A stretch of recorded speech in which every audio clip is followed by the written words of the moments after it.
substantial agenda today. The first thing I'm going to do is recognize that I see everyone here. We have a public hearing scheduled this evening for the tax classifications. And with that, it was noticed to start at 6 p.m. So we're going to open that hearing, but in deference to people who may still be trying to get here for that, that presentation is actually going to start at about 6:25. So just kind of a heads up on procedures, give people a chance to come in. We're going to just handle some administrative business.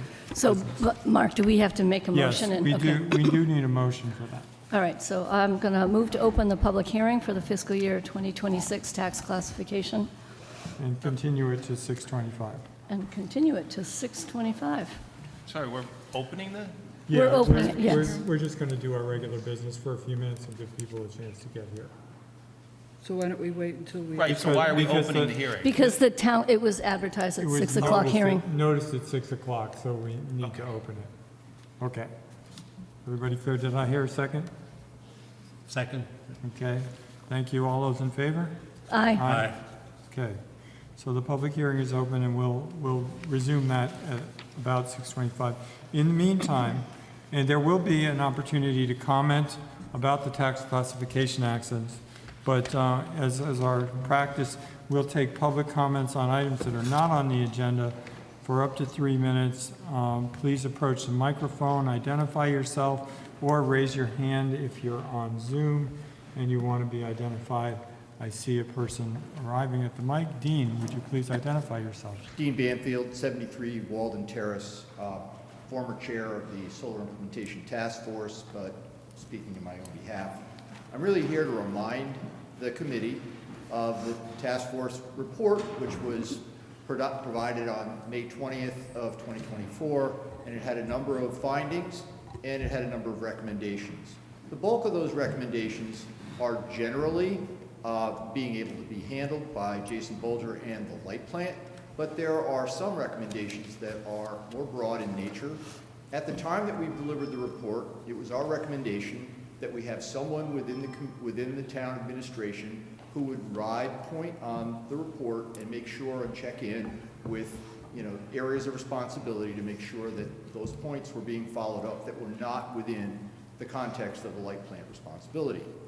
That used to be Eric Sims, I believe, but no longer. So I'm not sure exactly where that responsibility does fall today. It may be something that you want to assign to one of the committees and have citizens riding herd on it, maybe the CAC, but I think that would be a good point of reference, because I'm not sure that this report is being followed up on periodically.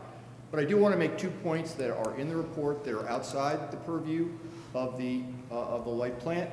The first is a finding that we had, which was that the best time for solar to be implemented on a town building is at the point of construction or the replacement of a roof. And we recommended that the town adopt a policy, and that policy specify that when a new building is being built or a roof is being replaced, that at that moment you consider putting solar on the roof, and that we kind of require it as a town, as a sustainability measure to do that. It's been a year and a half since the report was delivered. We met with Eric, we met with the town facilities manager, we've done what we can to sort of promote that, and it's sort of lying fallow. So I'd like to follow up on that if I could. And the other piece of the puzzle that is outside the purview of the light plant is that we've identified 4 areas where ground-mounted solar could be built on town property, which is the most cost-effective way to put up solar in the community. And those facilities we put up by the light plant, but only one of them can they really, make any headway on without some additional help. Okay, so I'm just going to reel off the 4 locations. One is expanding the landfill. The second one is at the wastewater treatment plant, which there's reserved land over there. There's a large agricultural area as you go down that wastewater road. To the left of that road, there's a large agricultural buffer area. As a possibility, it is not, reserved for anything particular that I'm aware of. It's just there as a buffer between the wastewater plant and housing. So that's a possibility.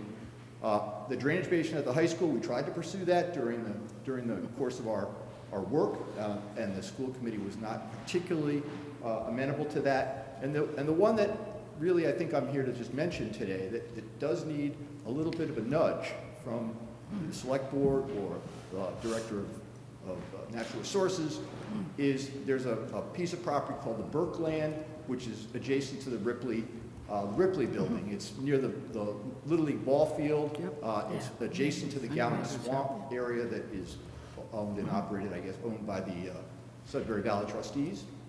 And we were looking for about 2.5 acres of that agricultural land, and the farmer would need to be notified that we're going to try to put some solar there so that you don't make huge investments in the agricultural soils. So these are just things that I'm just here to kind of nudge the committee along and see if there's any progress that can be made on these two things that are, as I said, outside of the control and the responsibility of the light plan. So, Thank you for the nudge. Anyone else with a public comment? Do I see anything online? No, I don't. We have 41 people connected to the Zoom meeting so far. Yeah. Okay. I think we're ready for the consent calendar, please. Okay, can make a motion. Move to approve the consent agenda, which includes a number of sets of minutes. So I'll just take an opportunity to ask and make sure that everyone is comfortable with the minutes. I know that Paul Bohm had sent an edit for one of the minutes, and don't know if people had other questions or issues on the consent calendar that should be discussed. I'm good. Good, I think we're all good, so I'm Great. waiting for a second. Second. Any further I said discussion? You did. All those in favor? Aye. Great. Okay. Okay, so next we'll move on to appointments. I move to approve the town manager appointments of the following individuals. Mary Beth Kelly of 42 Monument Street as a full member of the Historic Commission for a term ending April 30th, 2027. Carol Aronson of 7 Wright Farm as an associate member of the Historic Commission for a term ending April 30, 2026. Dr. Robert Monroe of 1400 Lowell Road as an associate member of the Historic Commission for a term ending April 30th, 2026. Carolyn Naris of 341 Madison Drive as an associate member of the Historic Commission for a term ending April 30, 2026. And Karen Cusin, 51 Riverside Ave, as an associate member of the Historic Commission for a term ending April 30, 2026. Do we have a second? Second. Okay. Any questions, comments, discussion? Hearing none. All those in favor? Aye. Aye. Thank you. Okay. Chair's report. We had distributed earlier this week, I believe, the proposed calendar for meetings for the period of January through June for the first half of the year. Did anybody have any questions or concerns about any of the meeting dates? I was just wondering, should we put the hearings that we usually attend but we don't really host on this calendar just for our awareness? I don't think they're on there. You mean all the public hearings? Yeah, like the finance committee hearings. Just list them all. and- Yeah, the way to use this document is in conjunction with the town meeting calendar, but Okay. we could, Yeah, it's And- just something we should, I think Yeah. we agree we should all go. yes. Yes. And it's not Yep. on this, our calendar, Right. so. Right. Yeah, and typically those meetings, except for the one that we host, are not normally noticed as select board meetings because That's we right. do a Right. good job of sitting well away from each other and not deliberating while the hearings are going on. So So, yeah, can we add those to this we calendar? could certainly put them on and just, Great. Sure. Thank you. as not a meeting. Right. Okay, The calendar looks fine to me. great. Thank you. Yeah. Okay, just trying to. Yeah, no, appreciate it. All right. The other couple of mentions that I wanted to touch on as part of the chair's report today was the monthly chair's breakfast, which is normally held on the third Wednesday, is occurring this Wednesday, but we've backed it up to start at 9 o'clock, so that, because the transportation strategy session, which is also scheduled on Wednesday, is running from, I believe it's 7:30 Yep, to 9. to 9. So we didn't want to overlap with that, so if you're a chairperson of the committee and you want to come in and do both, you absolutely can. There's also an evening session for that, transportation strategy, coming up this Wednesday evening, and I, off the top of my head, can't remember the start time. But 6, thank you. That is, those are the two things that I wanted to mention quickly on that. And I think we're ready to go on to the town manager's report. Okay, thank you and good evening. Last week, we issued or accepted a proposal for the update to our climate action plan. We will be working with the firm of Weston and Sampson. The middle school solar project is officially on hold. Right now, I know I've mentioned to you before that we had procurement underway. We had 2 bidders, and neither of the bidders was identified as meeting all of the requirements, so that project is on hold. And anybody interested in that project, there was a very good discussion about the status and the history of that project at last week's Light Board meeting, so I would encourage anybody interested in more information to plug into that meeting. The Board of Health has signed off on the septic system at the middle school. Up until this point, there was a temporary approval of that, but there is final approval of that system now.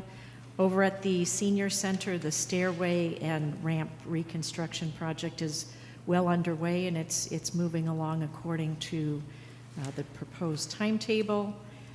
The COA continues to have evening hours on Thursdays each week. They had a terrific turnout for the Veterans Breakfast last week. And they are getting ready for the annual pie giveaway, which is a really neat opportunity for seniors to receive pies that are made by people residing at the prison farm. Yeah. So that's a nice opportunity. Our Commission on Disability is anxiously awaiting word on a very large grant that they submitted to the state to help with an ADA transition plan. The Recreation Commission has had some substantial discussion about pickleball at Rideout. Anybody who's interested in that topic, the Recreation Subcommittee's meeting on that is, the next meeting is December 5th. We have decided to postpone our next debt issuance. We were thinking that we would convert some short-term debt to permanent debt at the beginning of the calendar year. We are now going to wait until May, which is typically when we issue debt, and we want to make sure, in addition to several items, make sure that we have the final accounting of the middle school project so that we can hopefully just do one last debt issue on that project. Our fiscal 24 audit is in final review by the audit team, and we expect to have that issued by the end of this week. Our IT department and Minuteman Media Network are working on AV upgrades for this meeting room and for the Select Board's meeting room. We are also working on a townhouse security project where we are proposing to install some cameras for some security within the building, and I expect to have a proposal later this week. We are also looking at the agenda management system that is offered through Civic Plus, which is our website vendor.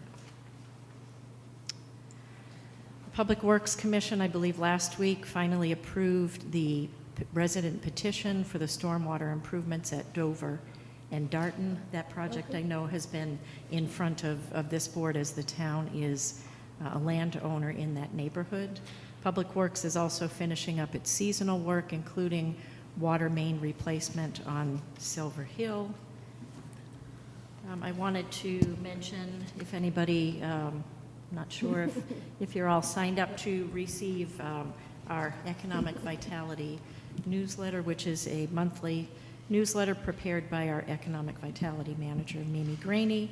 A lot of good information in this. Just came out today? Yes. Yes, today, okay. So there's a Jingle and Mingle event in Concord Center on Saturday, December 6th. A lot of opportunities to participate in some holiday events.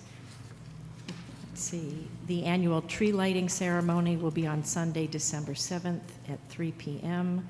The holiday stroll in West Concord will be on Saturday, December 13th from noon to 5. Hanukkah celebration on Wednesday, December 17th from 5 to 6 p.m. at the Harvey Wheeler Community Center. In your packet is the November monthly report for the town manager's monthly projects report. On the second page, we've added a dashboard, which I think is helpful for people who are visually oriented like myself. We have 47 projects across 10 departments that are in process at during the current month for about more than $11 million worth of capital investments. Roughly half of the projects that are included are either in the procurement phase, construction phase, or closeout phase, and most of the projects are directly tied to the Select Board's goals of climate action and resilience, public safety, and community health objectives. On the third page, there is a listing of the projects at a glance, highlighting the recently completed water meter procurement, so we'll be able to move into installation of our new smart water meters in the near future. And then there is a description of each of the projects that are in process. I did note as I was looking through it a couple of typos that need to be corrected, so we'll take care of that.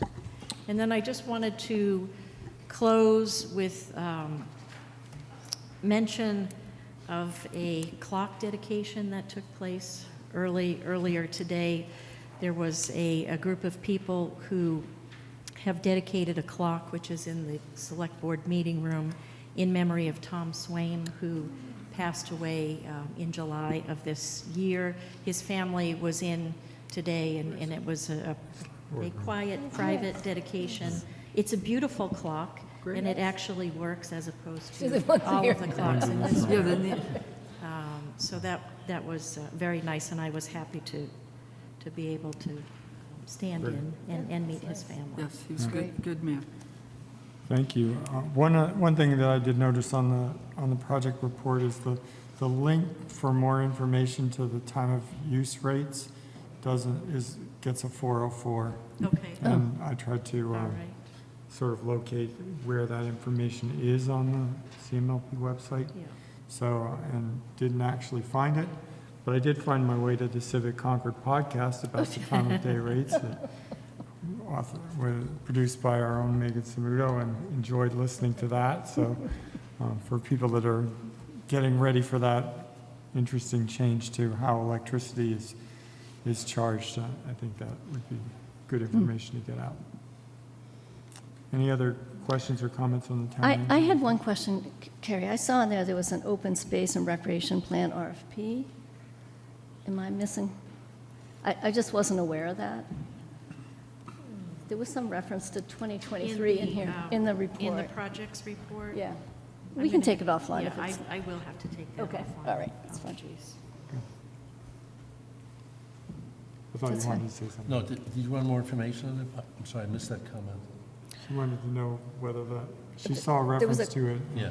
An RFP for open space and recreation plan. I just wasn't aware that we were working to do an RFP. I was going It's to in ask progress. who was doing that. It's a CPC-funded project. Oh, it is? Okay. Has it been And approved? who's, Oh, it was approved in 2023, so, Ah, oh, okay, so it's an older project. I thought it was older, okay. yeah.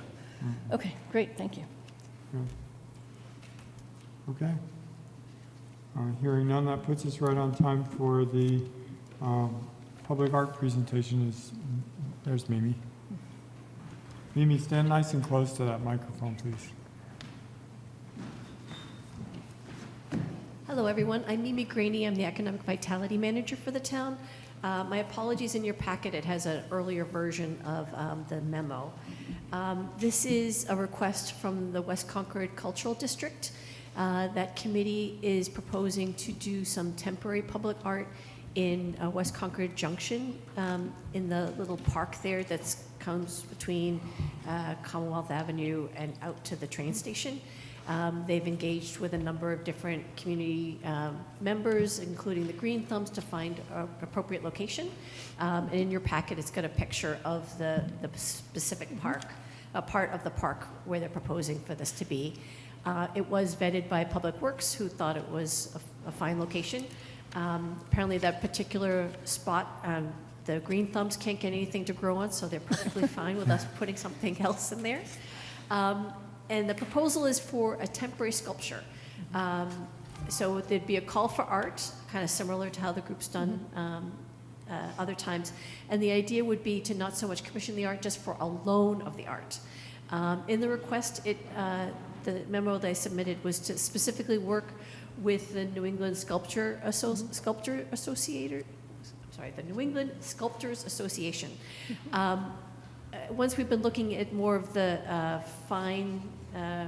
the small print in the agreement, it might be a little too restrictive, so that we might want to open up the call not just to their members, but more widely. And we might be able to in-house do the types of services that they were providing. The request is not so much to work with them in particular, but to do a call for art for temporary sculpture. And to give you a sense of the scale, it would be on a concrete pad that would be about 3 feet wide. At most, it would be about 8 feet tall, sort of, you can think of it as kind of human scale. The committee hasn't refined exactly what they're looking for the art. They have sort of been talking about trying to do something that's maybe a little kinetic and that might invite people to engage with it. But similarly, how the process would be, there'd be a call for art, narrowing down the types of things that they'd be looking for. And then in terms of selecting the final piece of work, we'd vet it through the different departments, including Public Works and different neighborhood stakeholders, to make sure that it's something safe, not going to fall over, and that the final agreement with the artist would have issues around copyright and maintenance and that sort of thing. We're looking for maybe a 1 or 2 year time period, and similar to like how I've done with the benches, that it could stay longer or it could be asked to move along. So the request right now is to just to make sure you're okay with the idea. The rough budget is about $5,000, and once we kind of narrow in a little bit, we'll be refining that a little more closely. And that $5,000 will be paid through a Mass Cultural Council grant. Correct. We don't have the funds for that in hand yet, but we've already signed the initial agreement, and that would be available in January. Oh, that's And great. part of the rush to move this forward is that funding has to be basically encumbered by the end of June to be executed through the end of the year, so it doesn't give us a lot of time to do the call for art and Got it. select the artist. Okay. I mean, you mentioned you have to have discussions with various departments, but the selection of the art itself, will that be sort of, the committee will vote on that? It would be the committee itself. Sometimes that they've engaged other people in the community, like for example with the Poetry Phone, they've brought in poets to be part of the review committee. With some of the visual art, they've had kind of a different subcommittee, but that's the primary group that takes responsibility for the selection. But the final piece does come back to the select board, so they basically, the West Concord Cultural District will present who their finalist is, but you all get the final say. Great. I think it's a wonderful idea. Thank Yeah, you. it's a great park. Right. We're lucky to It have is. a park. Great. Yeah, good. I think it's a good idea. Good. And So this like- is, again, similar to the process that was used when we were painting the, Sidewalk. um, Well, we did the boxes. electric boxes. The electric Yeah, boxes. yeah. Oh, yeah. It's great. Yep, okay. great. Would you Sure. like a motion? Do you, sure. All right, I move to approve the request for preliminary approval of public art, New England Sculptors Association, temporary installation for Junction Park, town-owned property in West Concord. Second. Any further questions, discussion? Hearing none?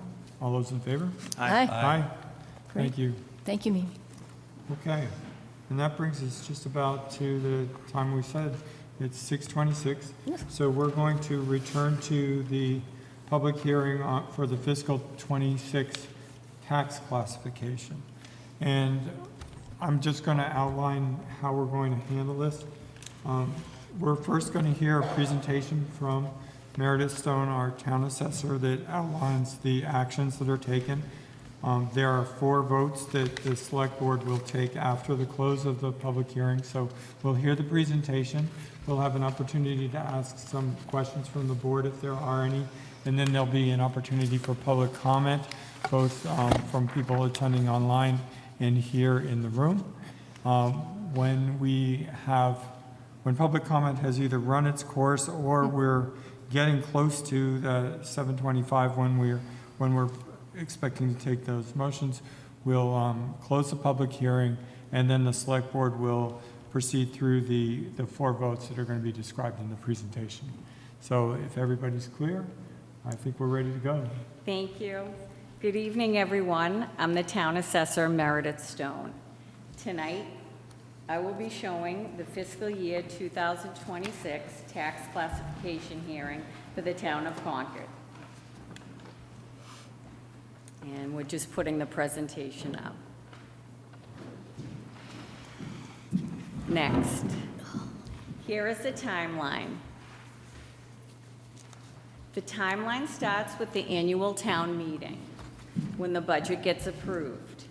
Then the property valuations get completed in September. They get reviewed by the Department of Revenue and get certified. The tax classification hearing starts tonight, November. Here we are. Then we submit it. The final rate certification state approval is December. The tax bills are issued in December. And then the filing period, if you feel you're grossly overvalued, is January 1st to February 2nd. Excuse me, Meredith, you're ahead of the slides. Next, Or that one. it's the little one on the right. It's the little one, yeah. Yeah, Can you get that full screen? yeah. Yeah, we're just going to reset and start over, or at least get the slides to the right point.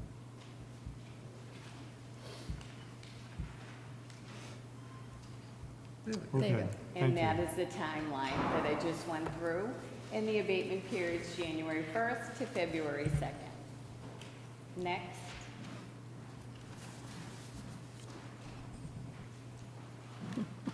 Next slide.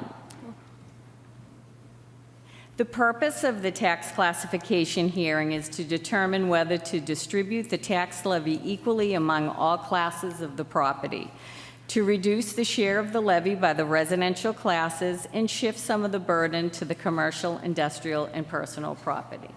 Next. The Select Board's role. The Select Board will consider 4 key decisions for tax classification hearing. Selection of a minimum residential factor, single or split. Selection of an open space discount or not. Granting of a residential exemption or not. And granting of a small commercial exemption or not. Next slide, please. The certified values for fiscal year 2026. This is the Department of Revenue certified sheet to the left, and the proposed tax rate levy is $121,805,848. The certified values are $9,976,441,750. If we chose to do a single tax rate, it would be $12.21 per thousand if a factor of 1 is selected and no shift. This is all subject to final approval. Next. The tax rate calculation. These are the average assessed value 101 single families and 25 to the left, and to the right is the FY26 average value, $1,682,338. If we chose a tax rate without RTE, the tax bills would be $20,541. The median assessed value would be $1,429,750. At 12/21 would be $17,457. The condominium average is 808,482 at 1221 for a bill of 9,872, and the median assessed is 699.9 at 1221 for 8,546. Next. The breakdown of taxable property. Class 1 residential is mostly in Concord, 93.5%. Class 2 is open space at 0%. Class 3 is commercial at 5.45%. Class 4 industrial is 0.32%. And Class 5 personal property is 0.77%. Next. Our next slide shows the assessed value trends in Concord. To the left, it's in billions from 2022 to 2025. The residential and open space is in blue, showing mostly residential, versus commercial, industrial, and personal property in green, which is the small amount. Next. Vote 1, selection of a minimum residential factor, single or split tax rate. Next. What is a split tax rate? Communities decide to tax residential, commercial, industrial, and personal property differently. Statutes allow an increase in CIP share of the tax levy up to 50% higher than residential. It does not generate new revenue, it reallocates the levy burden. Concord has used a single tax rate since 1998. Next. This sheet is a Department of Revenue minimum residential factor comparison. We go from a shift of 1, which is 1221, 10% would lower the residential to 1212, and increase commercial, industrial, personal property to 1343. For 20%, it would go to 1204, and commercial 1465. 30%, 1195 to 1587 commercial, 40%, 1187 to 1709, and 50%, 1178 to 1831. Since 1998, the town has not shifted the tax burden commercial, industrial, and personal property because it would hurt the commercial, industrial, personal property. Vote 2. Next. Whether to grant an open space discount. Open space discount. During the state mandated classification hearing, the select board must vote in the following order to establish a tax rate. Next. Open space is land maintained in an open and natural condition which contributes significantly to the benefit and enjoyment of public and which is not subject to permanent conservation restriction, held for production of income.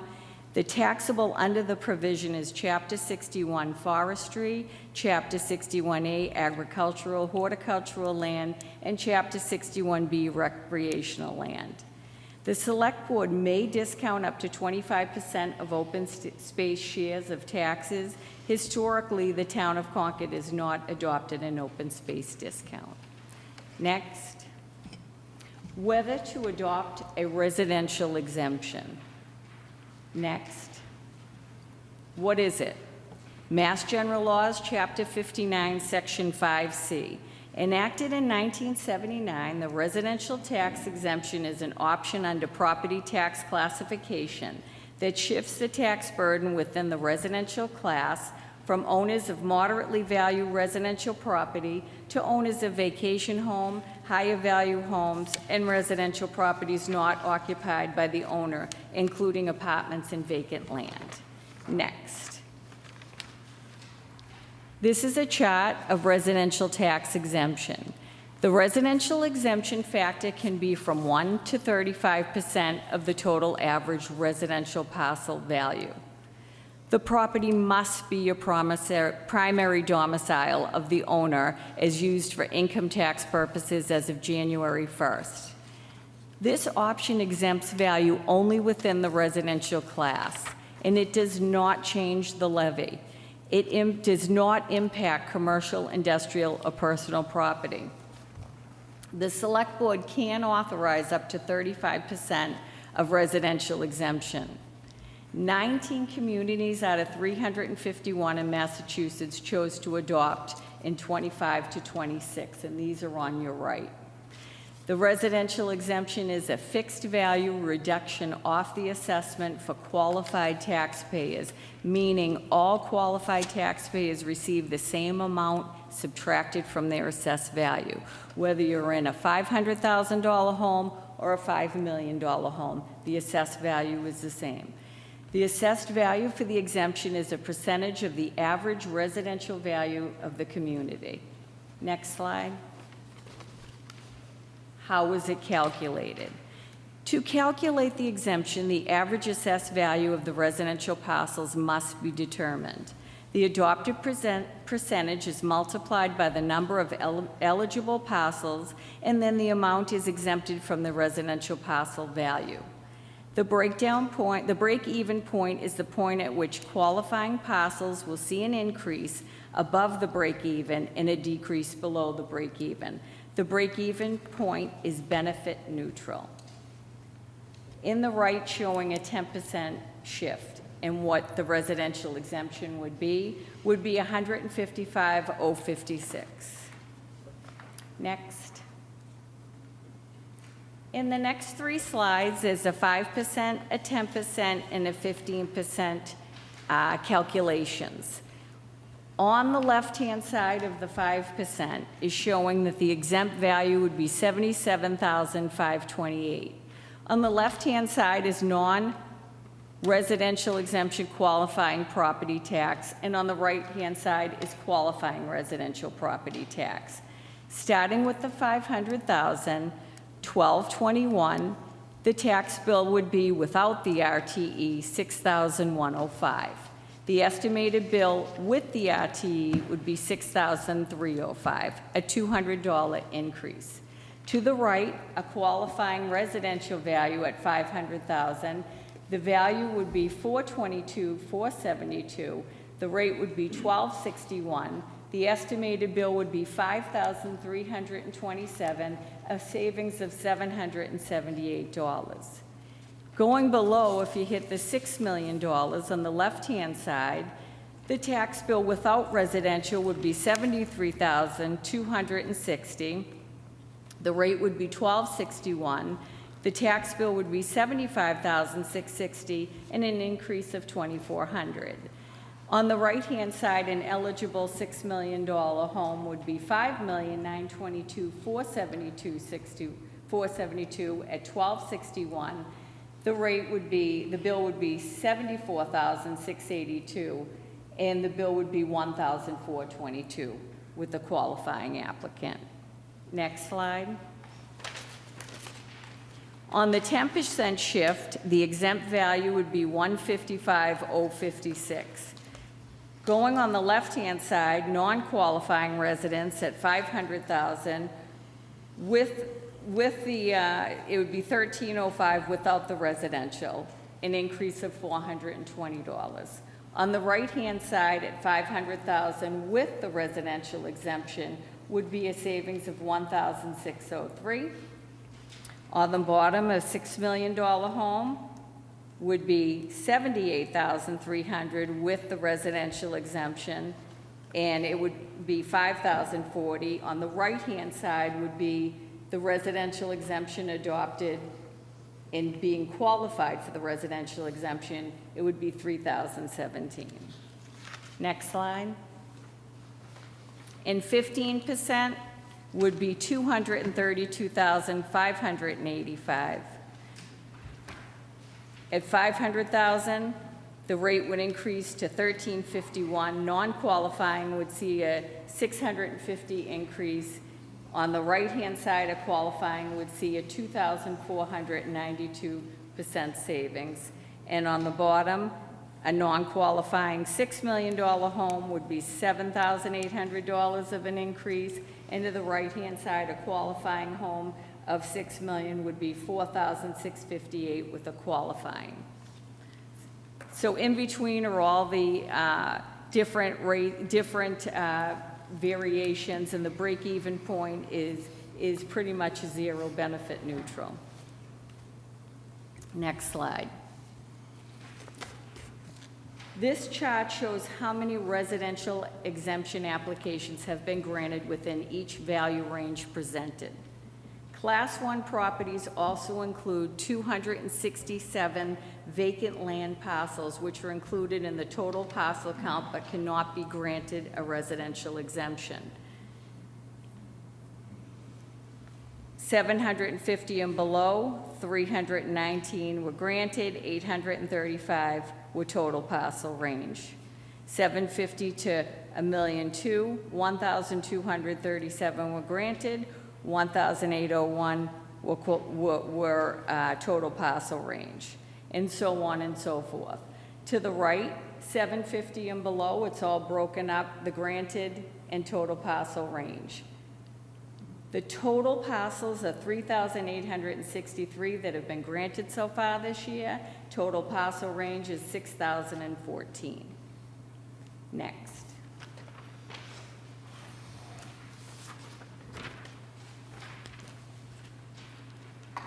Fiscal year 2026 real estate tax impact of residential exemption at 10%. Without the residential exemption in this chart, residential parcel owners that have not applied or do not qualify for the residential exemption would account for 37% of the total residential levy. With the residential exemption, these parcel owners will account for 40% of the total residential tax levy. This would be a 7% increase to the group's total tax liability, with a $2.9 million being distributed among 2,151 parcels. Without the residential exemption, residential parcel owners that qualify for the exemption and are assessed below the break-even point would account for 48% of the total residential tax levy. With the residential exemption, these parcels would account for 45% of the total residential tax levy, and this would be a 6% decrease to the group's total tax liability of $3.2 million being distributed among 3,444 parcels.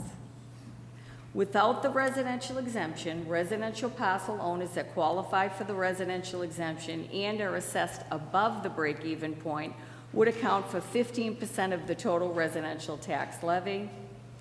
With the residential, these parcel owners would account for 15% of the total residential tax levy, plus a 2% increase to the group's total tax liability of $3,017.46 to be distributed among 419.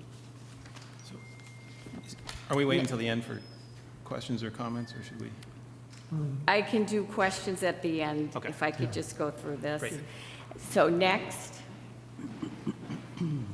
Percentage times average residential value along with exemption value and tax rate. These are examples of 5%, 10%, 15, 20, 25, 30, and 35 with the average value of $1 million, $550, $565, the exemption amount, what the tax rate would be with and without, and the difference in percentages. 5% would be 3.31, 10% would be 6.86, 15, 10.66, and so on and so forth. To the right is a breakdown, again, of the 10%, and the break-even would be $2,413,952. Next. Vote for whether to adopt a small commercial exemption. Next. Small commercial exemption. The Select Board could adopt an exemption that reduces the taxable value up to 10% of the eligible commercial parcels only. Eligible businesses must have an average of an annual employment of not more than 10 people during the previous calendar year. Assessed value of the parcels occupied by eligible businesses must be $1 million or less, and in order for commercial parcels to qualify, every business occupying the parcel must also qualify for the exemption. This exemption shifts the tax burden within the CIP classes from small commercial properties to larger commercial properties and industrial parcels. It increases the CIP property tax rate. The exemption goes to the building owner, not the business owner. So depending on a lease agreement, a small business owner may or may not benefit. Concord historically has not adopted this exemption. Next. These are the Board of Assessors, and this is the assessing division listed on this. Next. The addenda. Addendum number 1 is historical levy data. Addendum number 2, LA4 residential commercial values that have been certified. Addendum number 3, LA4 personal property and exempt values. Addendum number 4, LA4 total values. And addendum number 5, classification hearing terminology. Next. Addendum number 1 is the history of the town's levy from 2020 to present, showing the excess levy capacity, levy ceiling, levy limit without exclusions, maximum levy, and total levy, and all historical data is on here. FY26, the projected levy is $121,805,848. Next. Addendum number 2. Single-family property 101. The count for 25 was 4628. The count for 26 is 4637. And the value difference, we have a 6.6% difference. Condominiums have gone up 9.2%, and so on and so forth is all on this page for your reference. Addendum number 2, personal property and exempt value. Percentages difference from FY25 and FY26 for your reference. And addendum number 4, next, are all the totals. Personal property, residential, open space, commercial, industrial, and total townwide real and personal property assessment different value of 6.4%. The last page is classification hearing terms. These are the terms that may sound familiar, but you may not know what they are, and they're broken down on the definitions here. Thank you. Any questions? Thank you, Meredith. I'll just mention for anybody at home on Zoom, if you go to the Select Board page on the town's website and look for the packet for this meeting, you can find the presentations if you want to, and there are also copies in the back for anybody that might have missed that on the way in. So first we'll take some questions from the board. Cameron, I heard you wanted to go. So Sure. Yeah, to thanks. start. So if we were able to sort of circle back to page 22, which has the real estate tax impact. So just so I'm understanding correctly, essentially the parcels assessed below break even in total get a benefit of $3.2 million if I look at the column all the way on the right. Yes, 6%, yes. So they get a $3.2 million benefit. Yes. Less than 10% of that is coming from increased taxes to higher valued homes. So $300,000 is coming from the increased taxes to higher valued homes. $2.9 million is coming from increased taxes on rental properties and other non-qualifying properties. Yes. Yes? Okay. Correct. Great. So just to clarify that. And so then really when we look at pages 18, 19, and 20, what we're looking at is something that's assessing the $3.2 million benefit that the below break-evens get and the $300,000 cost that the above break-evens are paying. Correct. That analysis completely excludes the more than 90% of those who are penalized because they are rental properties and other non-qualifying properties. Correct. Okay, thank you. What, can you say that again, Cameron? What was excluded? The last sentence. So the $2.9 million, the more than Yeah, 90% Yeah. of money that is being, tax increases are coming from rental properties and other non-qualifying households is excluded from the analysis on pages 18, 19, and 20. No, because if you look at these charts, on the left-hand side are the ones that are non-RTE qualifying, so that 2,100 and whatever it was on the other table, they're on the left-hand side of these charts, 18, 19, 20, that's their rates. And on the right-hand side are the ones that qualified. Those are the tax impacts. Okay, so those are, so They're- those, okay, so it would be yeah, included in those absolutely. tables, but Yeah. the fact of the matter is that more than 90% of the tax increases are coming from non-high-value homes. Non-high value. I don't know if I would say that. The distribution. So parcels Act- assessed above break even are less than 10% of the total money that's being redistributed, if you look at page 22. 20. So more than 90% of the tax increases are going to non-RTE qualifying parcels, which is rental properties and other non-qualifying homes. Right, so that, just saying it differently, that 2.9 million is paid by the 2,151 non-qualifying properties, and the distribution of the values of those properties are in the orange Yes. graphs below, right? Yeah, Yep. Just clarifying that, yep. Yep. I have a question somewhat related to that. So if you look at slide 21,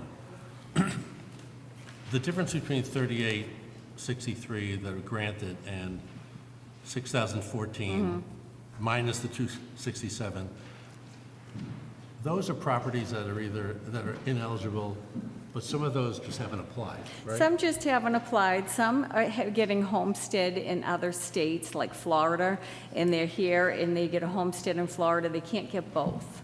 Sure. So if they get one in New Hampshire and they have a few homes, if you have 3 or 4 homes, you only get it on one, your primary domicile. So there are, there's also land that gets taxed, and that doesn't have a home on it, but it's still part of this residential equation.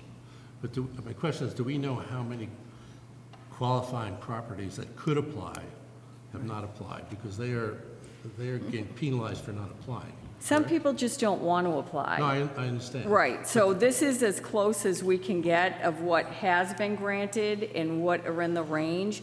We've reached out to residents in their tax bills, we've done seminars at Council on Aging, we've put it in the Concord Bridge, we've put it on our website,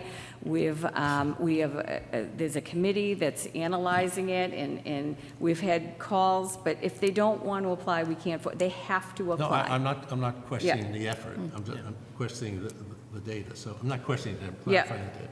So there are some percentage of that difference Yes. is for people that could apply but haven't applied. Right. And they are being penalized for not applying. I don't know about penalized, they Well, just, some people don't want to apply, they just don't for whatever they might be reason, but, you know, they should, but they just, Yeah, some maybe people just penalized is don't. not the word. They're taking some of the burden. Yeah. They would be taking the burden, they wouldn't be getting their share if they don't apply, yeah. So related to that, if all the people that could apply did apply, Yes. how would that affect, have you modeled what the calculus would be? How much would this change? If So the number were more close? that applies, the more that would go into the equation, and the best one is how it's calculated on page 17. So it's the number of qualifying residential parcels that, you know, is how that works. And so the residential exemptions, 155,056, you know, however more, you times it by the more parcels, and that's the monies, the exemption value that you have to raise to then shift. So that would be shifted.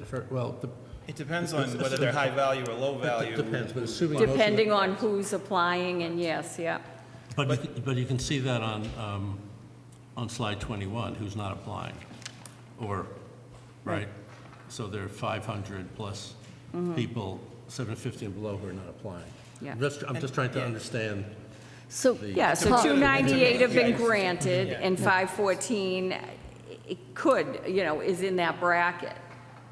And So, maybe just Paul- to Okay, provide so- some context, about 26% of the housing units in town are renters, which is about 1,600 units that, by definition, do not qualify. You know, if a builder owns eight parcels that he's building, he doesn't qualify in one of them, but they're still part of the equation. But those are not, just, the rental parcels are not included in this. The rentals, So- the 111 of the apartments, and they are included in Class 1. Right. So Let's let Wendy Meredith, go. I think, Paul, you were asking a different question, which was sort of, do we know how many possibly wouldn't qualify at all ever? out of this 6,000, right? So when, Meredith, I'm trying to remember, when this was first rolled out, there was an estimate of 4,000 properties that you initially put together in your estimate. Was that based on some assumption of who wouldn't be eligible? That's what we assumed, yes. So that was sort of the upper ceiling was the assumption. Yep. Mind you. And I guess the other thing, I'll just remind all of us that we had the Tax Relief Evaluation Task Force present to us, and there is a lot of lack of knowledge about this program. And so that may be another reason why people have not applied. I think it behooves all of us, if this program proceeds, that we do as much education about it as But possible you're as saying the well. opportunity would be the difference between 3863 and about 4,000? So No, so there's Well, that was- roughly 6,000 properties, right? Yeah. When we first rolled this out, and the assessor's office tried to put forth a thought about how many would likely apply, the assumption was it was 4,000. Right. We're actually pretty close to that right now. There's Likely. still more. Yeah. Right, but what makes up that 2,000 to say it's rental properties? We don't really know that at all. Because you need to have more information about each one of those households. Do they rent, do they not? Some of them are complex financial structures. How many people live in another state? I mean, we don't know. Meredith, you don't have any of that information, right? So We it's don't- really hard to We know quantify. 267 parcels of land parcels Right. that are part of this that Yep. cannot get it without Right. being there, living Right, on it. and there's probably apartments that probably won't Apartments. qualify, right? But- And But one of But the sorry. differences that we are seeing now that we've had this program for a full year is that the number of qualifying residential parcels that's going into the calculation now is the actual number. This of- is the actual the- before it was an estimate, yes. Yeah, Right. so when the first time we passed this, we were really, had to sort of guess, and now we know. Now that it's fast. It could be slightly different than this. If more people do apply, it could go up a little And bit. if they do apply, it would not go on the tax rate, it would come out of the overlay after the- this. oh, Yeah. So the uncertainty about what it's going to do to the overlay is at least no longer there, at least not in a great deal. And Meredith, it's worth just reminding people that as new residents come into the town, I think the assessor's office actually notifies them about this program as well. We Is that actually fair? mail them an application, and they have to be there as of January 1st. So we put mailers out. I do inspections on every new sale. If they don't want me to come in, we still mail them a property record card and a sales inspection in about the exemption.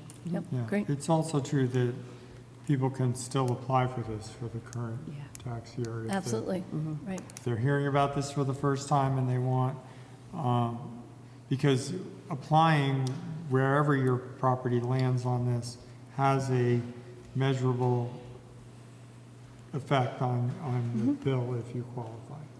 In FY '26, my calculation is that the residential exemption, if you qualify, is worth $2,023, or maybe $24, depending on rounding, for Yes. a reduction of your bill, whatever the bill was going to be if we did it at 10%. Right. Yeah. Can I ask you a question? Yes, Mary? Great, thank you. First of all, thank you, Meredith. These are excellent slides. I think the questions you're getting are testament to how thorough your slides are, so thank you for that. Thank you. I have a question that's separate from the RTE discussion that we're having, and I'm going back to the single tax rate that actually went down, right? So the single tax rate went from 1239 to 1221 before the Yes. RTE rate. And that went down mostly because the values denominator increased. went up, right? And when you break down that denominator, you find out that most of that value increase was in condos, was in the condo classification. So can you tell us why during a given year, one class of property or one type of property would go up higher than another, just so that we understand why? So how So we I'm sorry, determine, where's the data saying all the It's on the increases last in page. condos? so on, how, that would be slide in the 29. agenda. I think it's Slide number one. 29. That's where you're quoting, right? Mary? Number 2, addenda number 2. Yep, Okay, so single family went up 6.6 and condominiums 9.2. 9.2. How that's analyzed is through the sales throughout the town. And so 24 sales generate 26 values, and the sales have increased in condominiums, and that's where we get the 9.2. So we're 2 years behind, basically. Yes, we're always 2 The assessed value years is in the always 2 rear. years behind market. Okay, okay. And I've got one other question. Well, no, I've got an observation. In addendum 2, let me make sure I understand this correctly. You've got the change in types of property, and it shows that the single-family homes in 2025 were 4628, and in 2026, they were 4637. So there was an increase there, right? Nine different, yep, And that was in 1 year? yes. Okay. And do you have that data going back several years? Oh, yes, yeah, we have This all of that data presentation. going back whenever you need it. Great, It's I'll- all I'll on the get back to you Department of later. Revenue site as well. I do have one other question. We have a senior means tax, as you know, a senior means tested tax exemption. Is that, what is the impact of that on the single tax rate? So that's usually about 1 to 2 cents different on the tax rate, and we do not have that factored in on these slides, and I believe I put it in You did. It's on the those bo- Yeah, 17, tax rate does 18. not include senior means tested, because I wanted people to see the residential exemption, exactly what it would be. And it's usually, so it's only a few cents, and is it safe to say that it's only a few cents because so few people participate? So few people Qualify. can qualify, and there's Yeah, 'cause- about 37 that qualify. Great. A lot of times, if some people qualify, it would kick them out of other exemptions, so it really has to be analyzed. Thank you. Yep. Okay, if that's the questions from the board at the moment, we'll take questions and comments from the public. If you're on Zoom, please use the raise hand feature and we'll recognize you. If you're here in the room, please approach the microphone, get nice and close to it so that it picks you up, and please begin with your name. It picked you up. Hi, Brett Fye, Spencer Brook Road. Question is, we're having just now on the questions, the number of units and so forth. On slide 8, would you know Slide how- 8? Yeah, would you know how much of that increase is due to new construction versus inflation? How much what? How much of the increase is due to new construction versus inflation? I don't have that, no. I'd have to, email me and I could get it back to you, but this is just showing the difference. Yeah, because then the next question becomes, which is on Mary's question, which is on the inflation, was the increase similar across all values, or was it concentrated in different categories, which is what we saw So I 2 think that years ago? shows in the addenda too. So we had nine parcels that went here. We had 9 parcels that are different, so it's 9 new parcels. So that would show new growth, new parcels adding to the valuation. And then any questions that are that detailed, I do have to do some research. Yeah, I don't have it off the top of my And 2 head. years ago, we saw the homes above $2.5 million go up in the assessments, 15%? And the lower value didn't go up at all, which Yep. would created a natural reallocation of the burden. So I'm wondering what's happening this year. It would suggest, at least on the condo side, they're going to pick up more of the burden this year than because of inflation on the reassessments. I think these are all throughout the sales. We go on sales. So if the sales are high, then it increases, yes. Another question from in the room? Mr. Bader. 7. Stephan Bader, 7 River Street. Question, in all of the data in the slides presents counts by parcels. Is there anywhere that we can get data that presents counts by number of residential units? So a parcel could be a 1-family house, a 2-family. One parcel could have 20 apartment buildings. but So the- that's all put into addendum 2. 101 is a single family, 102 is condominiums, 103, 109 miscellaneous residential, 104 2 families, 105 3 families. It's all broken up. Vacant land 130, 132, 106 with an accessory, with a dwelling, accessory land vacant. Open space, 200 to 230, they're all broken into classes right to the left. I guess what I'm going at is Yeah. that, for example, an apartment property is most likely to be valued at more than $1.5 million. In fact, it's probably most likely to be valued at more than $3 So million. apartments are 111-125, and there are 27 of them. They're showing the assessed value versus 25 and 26 here at a 3.8% increase. Yeah, and the data would say there, Steph, looking at it, 27 worth $287 million, right? So 11 million apiece, roughly. Yeah, so, I mean, that, when we're looking at who benefits and who doesn't, and to what extent they're benefiting or they're not, parcels aren't people necessarily. Yep. That's the point I want to make. Yep.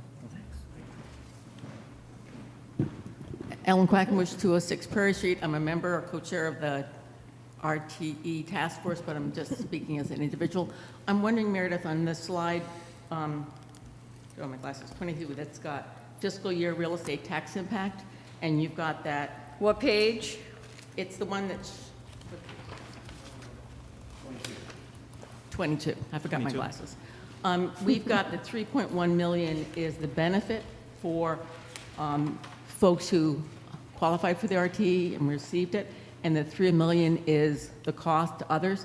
Wouldn't it be possible to break out the apartment complexes, the 27 apartment complexes, and figure out, in fact, what that tax, what that, the increased tax is for apartments, as opposed to 1, 2, and 3 family homes that also didn't qualify? You wouldn't get all renters, because some people rent a home, but you would get large complexes. So assessors deal with parcels, and that's how we value and how we do this. I mean, I don't know if it would factor into this RTE the way, Well, you what I could meant send was- me an email and I could try to Sure, figure it out, but I'm not really sure how that would factor in. It's usually one parcel, even if Right, it's but there are 500 26, units. 27 apartment complexes, right? Yeah. So that, I guess I would say that it would be really nice to know the tax impacts on the apartment complexes versus the individual homes.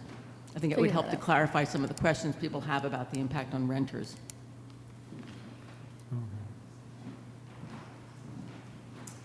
Yes. It's easy to do. My name is Yannis Tsitsas. I'm the co-chair of the Board of Assessors.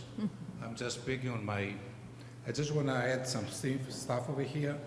A couple of years ago, when David Carr was the chair, we ran the numbers to see how many would qualify at that time, and that number was a little bit over 4,000. So it was.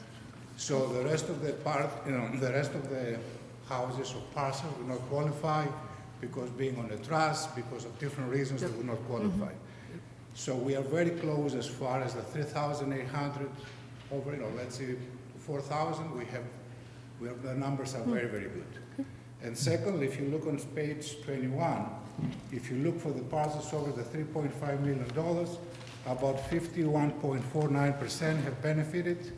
From the 2.4 to 3.5, 57.98% have benefited or applied. 1.5 to 2.4, 71.2% have applied. 1.2 to 1.55, 72.49% have applied. And from 750,000 to 1.2 million, 68.68%. And if you go from 750 and below, that's about 32%, but I think our numbers there might be skewed because of the land values, and we don't know how much. But I just wanted to bring this to your attention so you know that we looked at that. And another thing, as far as the seniors, we thought about raising, we have a $250,000 as far as assets. We thought about raising it to a little bit more, 300 or 350, but we don't know yet, how much, what an impact will that happen, bring to to our citizens here. So, but we're looking in all that, and we try to figure out if that could be something that could benefit someone. Can you, Okay. I shouldn't be asking you questions. Thank you. Sorry. You can I'll ask, ask you offline. or you can ask Meredith a question that the You should assessors ask the might task answer. force, 'cause they're- Okay. Yes, go ahead, please. Oh, hi. Can you hear me? Helen Brady, 1630 Monument Street. Had quite an increase in my taxes, real estate. I guess it's has a lot to do with this RTE tax. And so my question is, was there an increase in liens on properties that would have prompted this program to be put in place? What precipitated, why did the RT come to be part of our tax burden? Mary, do you want to answer that, or do you want me Yeah. to? I can answer. Do you want to do it? Okay. Sure. I was on the select board when we first voted to initiate the residential tax exemption. So this wasn't this wasn't a town vote, this was, No, The it's, four of it's, you it's under the selected. jurisdiction of the select board. okay. So, do you, Yeah, yes. should I keep going? or- Yeah, go, continue, Mary. Okay, so, do you want me to Yes, answer? Okay, please. great. So, we had several reasons for doing that, but among those reasons were, we wanted to help people, especially seniors, to stay in their homes because taxes were causing people to leave town. And we also wanted to maintain diversity in the housing stock within Concord. And because of the diversity in the housing stock, we hoped that that would mean we would continue to have diversity in the economic incomes of the people within Concord. So we wanted to make sure that we kept seniors or people that couldn't afford taxes in town, and we wanted to maintain the diversity of housing that we have. I'll stop. Okay. All right, I just, my question, I guess, is should tax policy ever be used to pit neighbors against neighbors? Because I went to the meeting of the task force. Doesn't sound like it's successful. And I'm just curious, of the five of you, how many have applied for this tax exemption? How many of us qualify for the exemption? Applied to Yes. apply? Yeah. Or taken advantage of this? Yeah, Because you said that some people don't apply for this? Some people don't, they choose not to, and other people have homesteads in other towns or cities where they own homes as their prominent, it has to be their primary domicile. And they have to file taxes from their resident, and they can't get more than one. So if you own 4 or 5 homes here, you can only get it on the one that you live in. Did you have other questions? Yeah, have you five Yeah, so applied what I for was this? going to do is collect all your questions, and then we'll answer them, and then we'll hear from somebody else. So do you have other So questions? you'll answer my question? Yeah, we will answer your question. Okay. All right, thank you. Okay, so obviously that's personal information, but I'm comfortable saying that my primary domicile is here in Concord, and yes, I have applied for and received the residential tax exemption. Yeah, I mean, I've applied for it, and there's like I've applied for it. It has a slightly negative penalty for me. My parents live here in town. They've also applied for it. I've helped them execute that. It has a benefit for them that's a lot more than the penalty for me. I'll just say, we think everyone should apply for it, so, Right. Yes. so we're part of everyone. Everything should, Yeah. Yeah. Mary, did you have further comment? no. Okay. Hi, John Piper, 30 Oak Road, member of the Tax Relief Evaluation Task Force, speaking on my own behalf. I'd ask that the Select Board take into consideration 3 numbers as you think about whether or not to pause the pilot or continue it through when our study is completed. 50, 89, and 26. Those are the 3 numbers. 50% of our renters are housing cost constrained, according to the Housing Production Plan. 89% of our homeowners, or of those who applied for the RT and qualified, benefited. 26% of people who are homeowners are housing cost constrained. So in the RTE, what we have is a program that negatively impacts landlords, thereby indirectly negatively impacting our renters, half of whom are housing cost constrained. At the same time, the RTE benefits a large number, the vast majority of those it benefits of the primary homeowners are not housing cost constrained. So I would say that the Select Board should consider whether or not the RTE is both an effective means of achieving its objectives as well as an efficient one. Thank you. We've got time for about 10 more minutes here, so I'm going to pause for a second. If anybody on Zoom wants to ask a question, please raise your hand so that we can promote you, and we'll take another question from the room. Are these questions or comments? Or comments. Yeah. Go ahead, Mark. Mark Martinez, Alfred Circle. I serve on the Economic Vitality Committee. I also serve on the Land Use Working Group, but I'm here as a resident tonight. I guess I remember things a little bit differently. The select board, the then select board chair, noted that the RT was only implemented in response to the voters' approval of additional funds for CMS. To Helen's question, it was approved by 5 select board members, I believe all of whom benefited by a significant tax break. In contrast to other town regulations, there was no approval after informed public hearing, nor debate, nor by a town vote. The stated goal of the RT was to make Concord more affordable. I think we just heard from John, we're not really making Concord more affordable for a lot of people. It was also to keep young families and elderly residents in town, which everyone wants to do. And the data, I think, shows that the RT is not really helping the people we all want to help. But there's a more concerning aspect that I'm observing, and that is there's an us versus them mentality. There's finger pointing. I've experienced it. Other people have experienced it. Always concludes by, not sure why you care, you can afford it, which may or may not be true. Here's what I'm observing.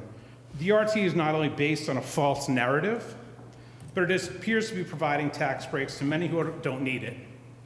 And it's apparently caused our leaders and many select board members who benefit from the RT to ignore the fiscal crisis facing our town.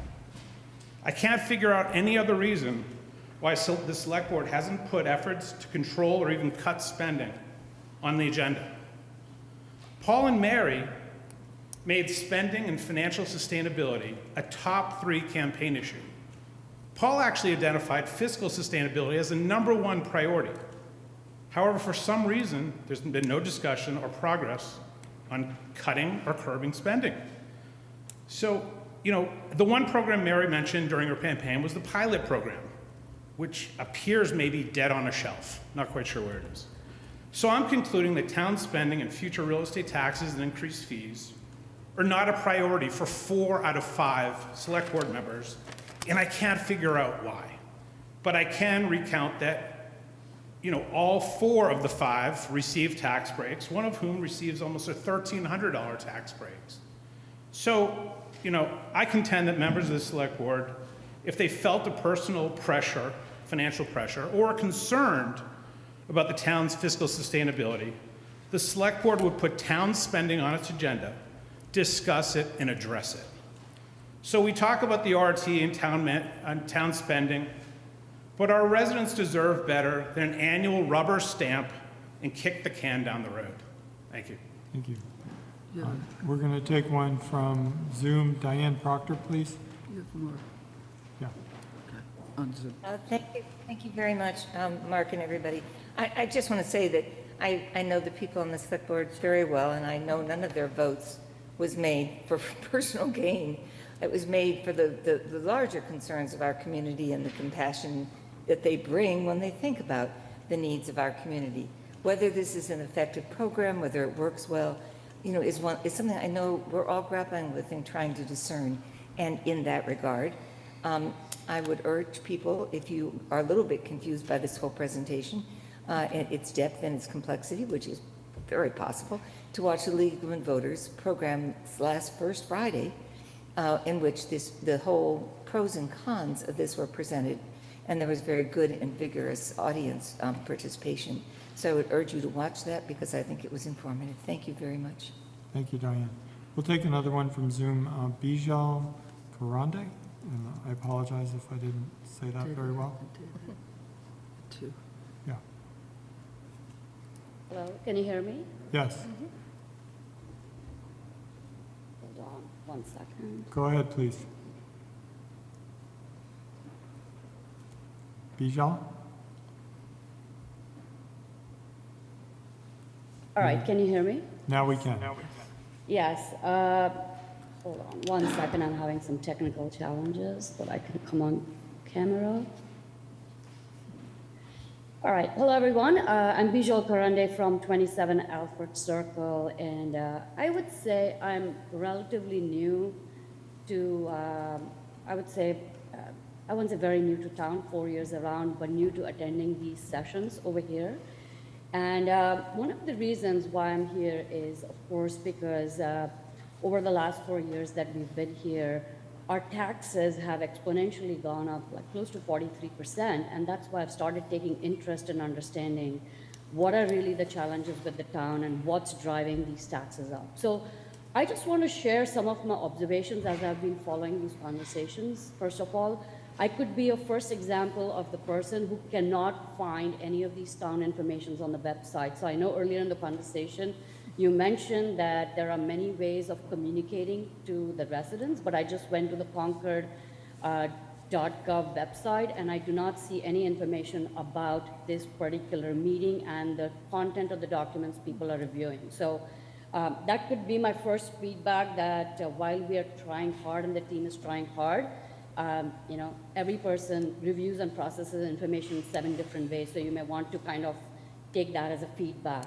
Second, I think I also followed the conversation on what is driving this conversation around RTE, et cetera, and I think, I don't want to comment on one versus the other, but I think what I am missing individually as a resident over here is a holistic picture, right?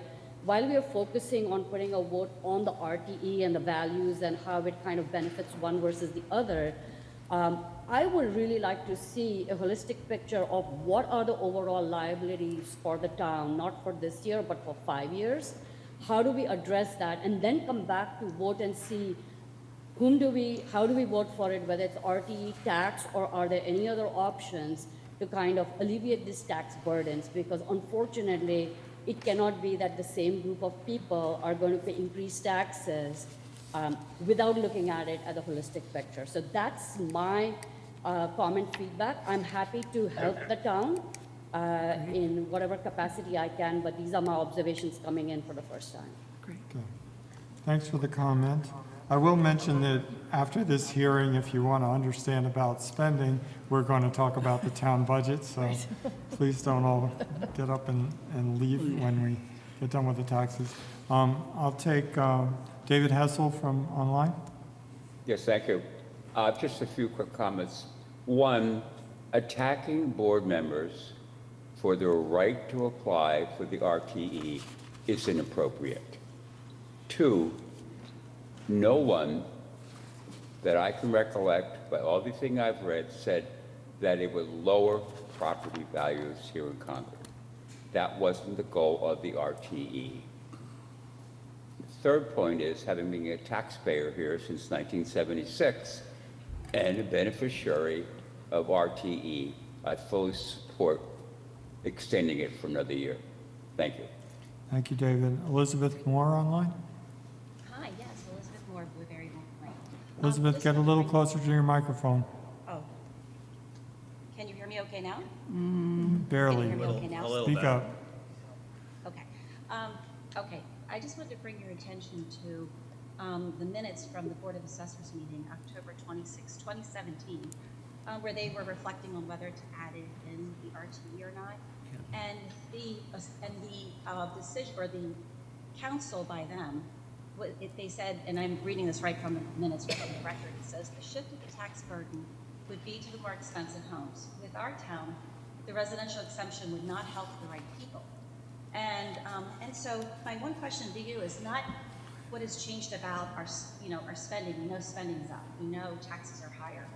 But what has changed about the demographics of our town that shows that people are suffering? And I won't ask you to answer this question, but you answered very transparently whether you were receiving the benefit of this exemption or not. But do you need it? I mean, just sort of to have you reflect back on it. When you look at yourself and your own personal situation and your friends and the people you know, do they need this? And is it really going to the right people? So, no, I'm not in favor of continuing the RT. Thank you. And we'll take another question from in the room. Hi, everyone. Casey Winslow, Lindsay Pond Road. Thank you for having this opportunity to speak. I just wanted to express my concerns regarding the real estate market. I am a realtor. And, you know, the RT is like kind of putting salt on the wound, because the wound is the huge increase in assessed values that we've seen in the last couple of years. It's dramatic, and it's really accounting for a lot of people, in my opinion. It's impacting the softening market, and last year at this time, we had 27 homes on the market. This year, we have 46.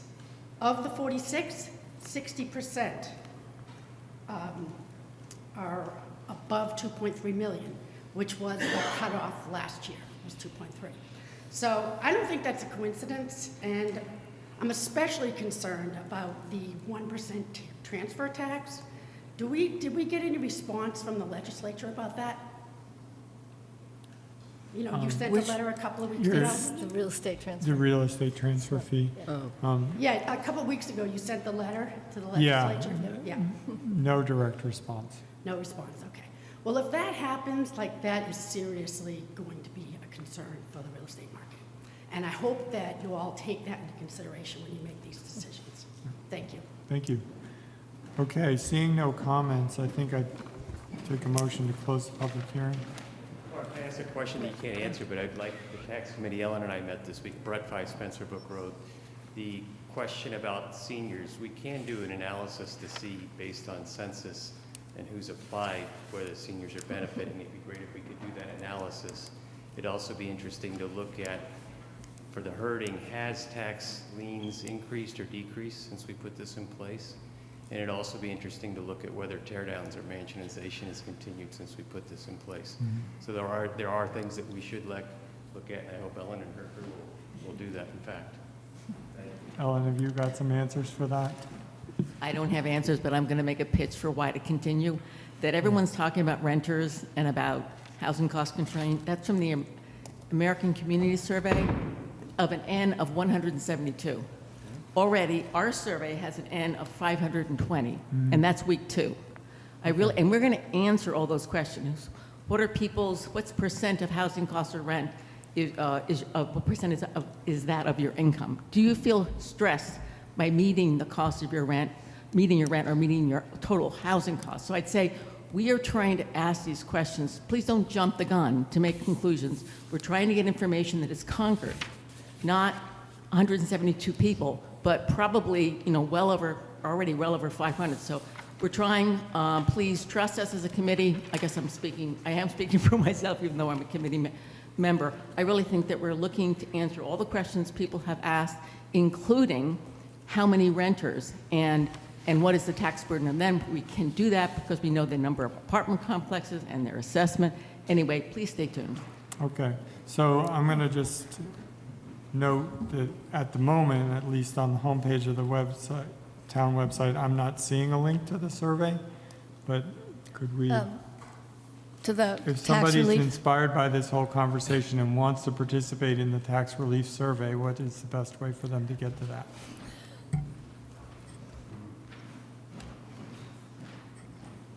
We send postcards to everybody in town, but we know what happens when you send people in the mail, they put it aside. There are postcards down here in the assessor's in the clerk's office with the postcard and the URL, and we will post it prominently on our own website. It's also in the Concord Bridge.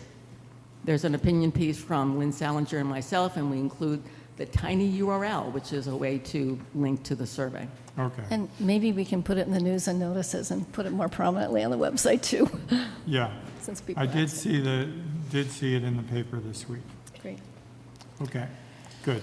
So do I have a motion to close the Yes, hearing? I make a motion to close the public hearing for the tax relief classification. Do I have a second? Second? And all those in favor? Aye. Aye. Okay, with that, we'll move on to the discussion of the various votes. So as mentioned in the presentation, The first vote is a vote on the minimum residential factor, whether to use a single or split rate factor. That is, whether we would tax, whether the FY26 taxes would be differentiated between residential and the commercial, industrial, and personal property. Do I have a motion? Yes, I move that a residential factor of 1 be adopted for FY26, which allows for a single tax rate for residential, commercial, industrial, and personal property. Okay, so no difference. Do I hear a No second? difference. Second. Is there any discussion? Yeah, just brief discussion. I did some research to see what towns were doing on this, just for my own benefit, and just, so Lexington has a much higher commercial rate, double the residential rates, or factor of 2. Concord, obviously, do not. Sudbury has a significantly, like 50% higher factor for commercial. Acton does not. So Weston does not. Littleton is split as well. So amongst our peer communities, it's kind of a mixed bag. I just thought I'd be looking at that research. I'm not Paul, I did some research too, and you have to keep in mind that some communities have a much larger commercial base than we do here in Concord, and that might partially explain why we've not adopted a change in the rate. yeah, I just wanted to, Yeah. No, to throw out my data. It's true. I think it's great Makes a data. difference. I appreciate you sharing that. I didn't know all of that information. I would love to be in a position where we're so attractive to businesses and we have so much business Right. coming in that we can raise the tax rates and they'll be okay. The fact of the matter is our commercial and industrial stuff has been shrinking, and we've been struggling with, things to sort of attract more. So I would, at this point, hate to, Right. shake something up there that would, impede some of the progress we're looking to make. I think it's also important to note that if we, when we have a residential tax exemption, the effective rate on commercial properties is lower Right. than the residential rate with the Right. it's the 1229, 1221. Right. So when we adopt the single rate, that single rate in the is the rate for the commercial. Right. Yes. It assumes industrial, we've not- and And it personal doesn't property. change. And It it doesn't- does not change. Right. Right, it doesn't, right. Are we ready for a vote? Well, you have a motion. Okay. We had the motion. We had a motion, I seconded And a it. Yep. second? Yep. All those in favor? Aye. Any opposed? No? No? Okay. Open space. Yes. I move that the open space discount not be adopted for FY26. So this vote would be in keeping with Concord's past practices of not implementing an open space discount. Any discussion? Did I hear a second? Second? All those in favor? Aye. Thank you. And the third vote is whether to adopt a residential exemption, and if so, what that exemption would be. So I guess I'd just like to comment, Mark. I think, last April, we formed the Tax Relief Evaluation Task Force to really dig into some of these hard questions that have been raised tonight, whether renters are impacted, and what the fairness issues are, and to really dig into the data. And being the liaison to that committee, the data you're looking for is not readily available. As Alan suggested, we're doing our own survey to try to get our own information on that so we can have a more informed data that we can leverage in our decision. But with that, I actually still believe that we should continue with the RTE at the 10%. We did voted initially to help keep elders in their homes and support economic diversity. And I think that the RTE does promote home ownership, and I do think that we should continue for those reasons at this time. And I would, again, support the 10% level at this time. Is that a motion? Well, no, I I'd think like you to- want to have other people talk. I'm just Yeah, commenting. You can make a comment. Right, yeah. Yeah, I'd like to make a comment. I mean, look, last year I was outvoted 4-1, but, I'm going to take another swing at it, okay? So I've tried to condense this down. I've got a couple of points I'd like to make. So As always on the RTE topic, I'll start with full disclosure. There's 2 McKenna homeowners in Concord. My parents benefited from the RTE last year by $1,085. Myself and my wife paid an extra $384. So the RTE was a net gain of $701 for my family. I am against the RTE despite this gain, and I'm going to try to articulate why I'm against what I see as a regressive tax redistribution scheme. I do acknowledge that the Select Board may have had an admirable goal to make Concord more affordable for some homeowners when it put the RTE in place in 2023. But we've done some objective analysis on it, and I just would say I think the results are terrible. I've heard we need more data. I think that's a false narrative. The relevant statistics are readily available. I'm going to give you, I've got lots of statistics, way too many, could get wonky, but I'm going to give you a flavor of the top issues. Number one, renters are punished. So renters make up 26% of the town's housing units. Studies from MIT show landlords pass on 80 to 90% of tax increases as higher rent. When I recently went out and talked to Concord renters, I heard a lot of stories around rising costs for struggling families, rents up 30% over 5 years, and how monthly rental costs are now greater than owning. Number two, 47% of people in Concord who are classified as housing cost constrained suffer from the RTE. So I think we should have a new marketing campaign if we support the RTE. Come to Concord where there's a 47% chance we'll kick you when you're down. Meanwhile, more than 70% of households that benefit from the RTE are not housing cost constrained. We are giving tax breaks to thousands of wealthy Concordians, including multimillionaires with $2 million homes. This is not my opinion, these are facts. Number four, greater than 90% of the tax dollars that are shifted to those benefiting from the RTE do not come from high-value homes. The idea that the RTE is just taking more from rich people is a false narrative. The vast majority of the tax shift is from rental properties and homeowners who do not qualify for the RTE. So, in summary, we've implemented a tax redistribution scheme where more than 70% of recipients who benefit are accidentally getting help, and where more than 90% of those who pay extra are unintended targets. You would do much better with a coin flip. That the RTE does significantly more collateral damage than the assistance it provides really shouldn't be a surprise. It was put in place explicitly for expensive second home communities such as Nantucket and cities with many non-owner occupied buildings such as Somerville. No town with a profile resembling Concord has implemented the RTE. Lexington concluded in its extensive report it was problematic and regressive. And in 2017, Concord's Board of Assessors concluded the RTE was a bad idea, stating that exemption is a misnomer since it's actually a tax shift and that the RTE tends to penalize low-income renters. So I would ask that we acknowledge the overwhelming data that clearly shows unfair and inequitable distortions that the RTE places on thousands of Concord properties. There were good intentions, but let's admit the RTE doesn't work for Concord. Then I'd like to see us roll up our sleeves and get to work, reducing taxes for everyone through smart spending rationalization and by developing and implementing more targeted tax relief efforts for those that truly need it. Thanks. Thank you.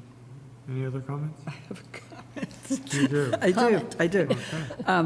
Affordable housing, a variety of housing stock, and a variety of residents with different economic means has long been a priority of Concord citizens, as shown by votes at town meeting year after year.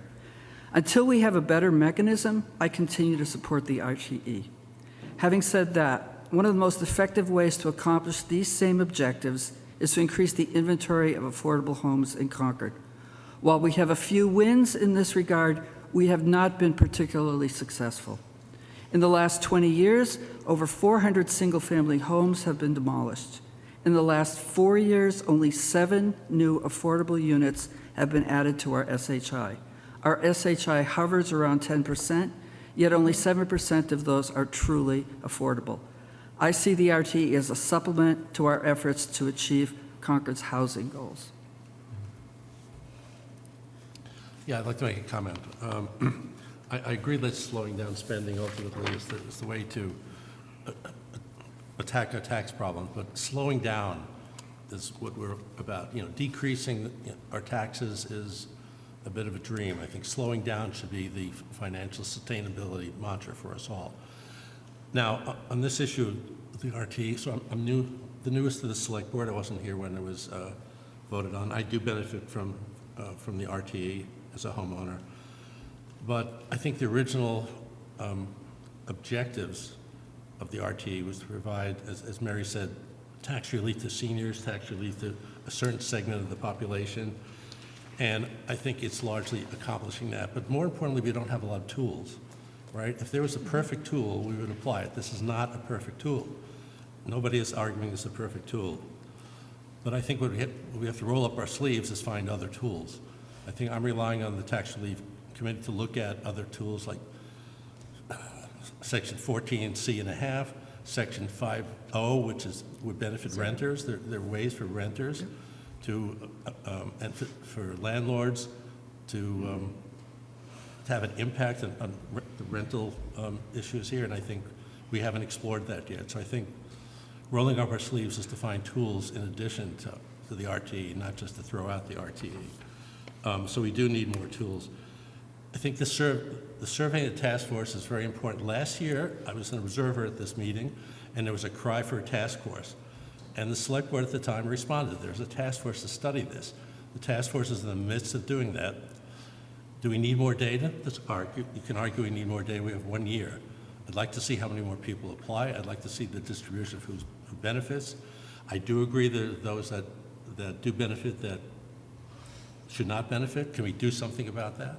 So let's see what we can do about this to make this slightly more perfect, but I think to add other tax relief means at our disposal. And if not, the select board can apply for home rule petitions to try to modify those. So we have some work to do, but I think it's not in throwing this out in its entirety. So I'm for keeping this at the 10% level. I'll make a comment as well.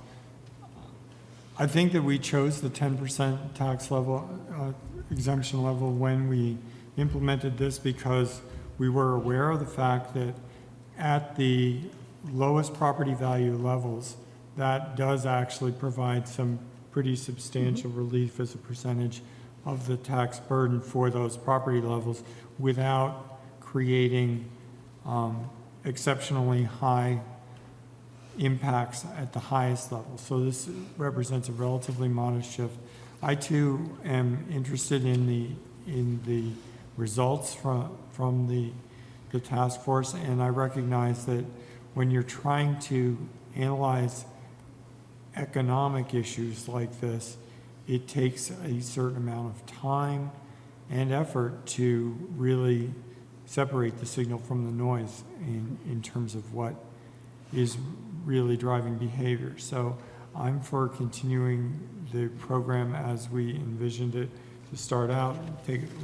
We'll take a careful look at what comes back in the analysis, and then I think that will be the choice that we'll be faced with when that information about Concord is available to us. And I think the comment that I take most seriously tonight is the one that says we do need to make sure that people around the community have an opportunity to really analyze what this means for them, and for us to understand what this is in fact doing to our community, and let that guide us, because really I think we in Concord are in the best position to decide what's best for Concord.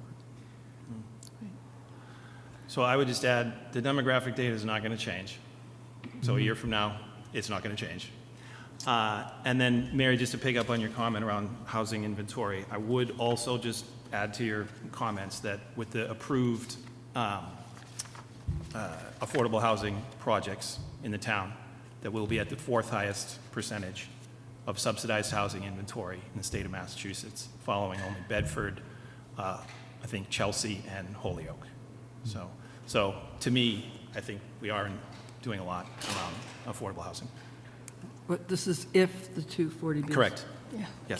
Get constructed. Yep, that's a big if. Correct. And when they've been constructed. And when? Not including MCI, not including MBTA zoning. Any of them. Yeah, we do potentially see in the future that the housing inventory in Concord may be shifting, which will also bring about some effects that we'll be analyzing for a while. With that, are we You ready for a motion? Yeah. Okay, I move that a 10% residential exemption be adopted for FY '26. Do I hear a second? Okay, I think everybody's had a chance to comment, but I'll pause for a moment. All those in favor? Aye. Aye. Any opposed? Nay. Thank you. Passes 4-1 with a residential tax exemption of 10%. Okay, and our final vote for the evening, for this hearing, is whether to adopt a small commercial exemption. Yes, so I'll move that the small commercial exemption not be adopted for FY '26. Okay. Any Second. questions or Second. comment? Okay. Or third. Are we ready for a vote? All those in favor? Aye. Aye. So we will not adopt the small commercial exemption. Right. That particular one, in my view, is one where, you know, find a commercial property in Concord that's worth $1 million or less. I live there. Yeah. No, I didn't say So that. I don't think that, I think that needs some revision before it's useful for anybody. Okay, thank you. Like I said to the public, I appreciate you joining us. I saw 54 on Zoom, so I know it's a little, and we still have 52. And we are going to now move into a discussion of the town budget, which is intimately related to with how these monies that we're talking about levying. So stick around for that. If you do decide to leave, please leave quietly. We do have some work to do. Ryan. Thank you, Mr. Chairman. Before I start, I'd just like to point out, we have our new CFO, Jennifer Barrett's here, so Move the I'd like to microphone a little closer. welcome Jennifer on behalf of the Select Board. Ryan, So- move the microphone a little Oh, closer. I'm sorry. Thank you. Yes, so my apologies. Just wanted to welcome Jennifer Barrett, our new CFO, here with us tonight. So, because I've been kind of taking on the lion's share of the work to get us to this point, I'm going to be doing the lion's share of this presentation and then handing it off to Carrie a little bit later on. So just wanted to provide the board with an update on where we currently stand in our operating budget review for FY27. Next slide, please. So just to remind everybody what our schedule is going to be. So tonight, we have had our tax classification. We just finished that and giving you your budget update to you. On the 20th, later this week, the Finance Committee meeting is having their regular meeting. December 8th, Finance Committee meeting is, that's the Tri-Board Capital Planning Forum. So that's also happening with the Select Board. December 11th, the Finance Committee, another regular meeting, and they're going to be discussing more about their guidelines at that meeting. Next slide, please. And then through the month of December, we're going to be finalizing our capital and our operating budgets. During the month of March, we're going to be having our public hearings for the FY27 budgets. And April 27th is our annual town meeting. Next slide, please.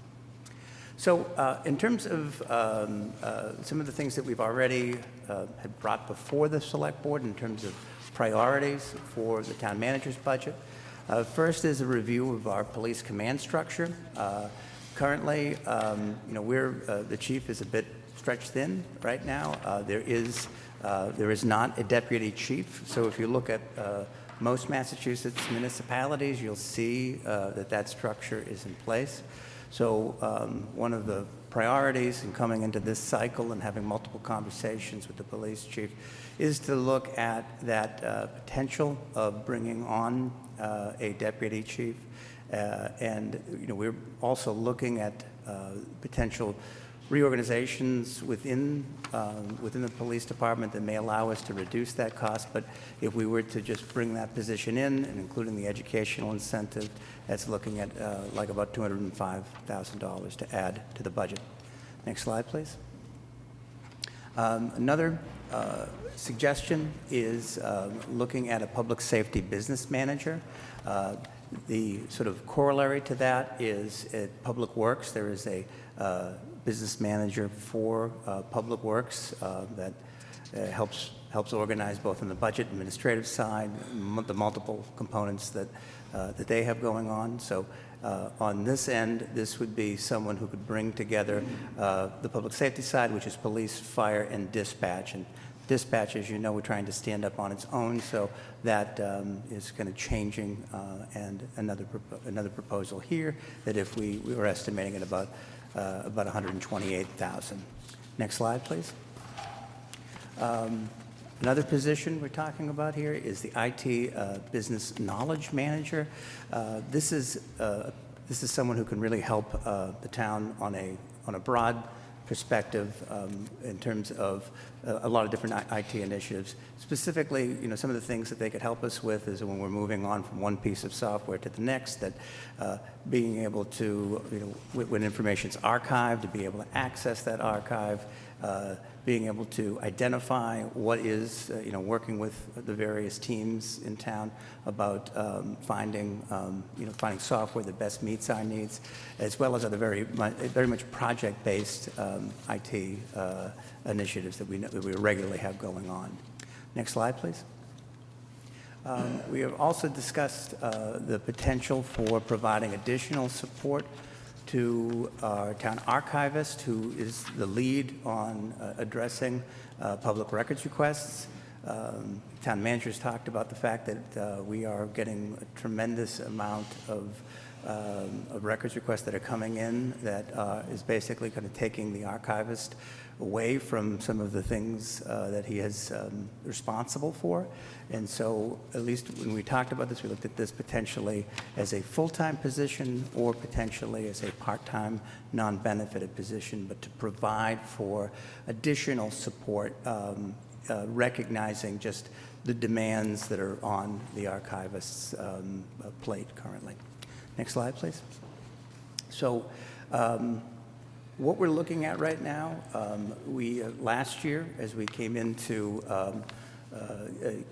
for the FY26, last year, which is actually this year, fiscal year 2026, we did not have a cost of living adjustment for non-union employees.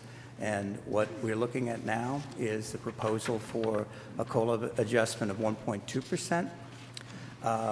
We're also looking at the restoration of some cuts that we made to this budget, including potentially bringing back the seasonal ranger program and increases to the fire and police overtime budgets, basically reflecting some of the trends that they've been experiencing and trying to put an amount to that better meets where their actual spending trends have been.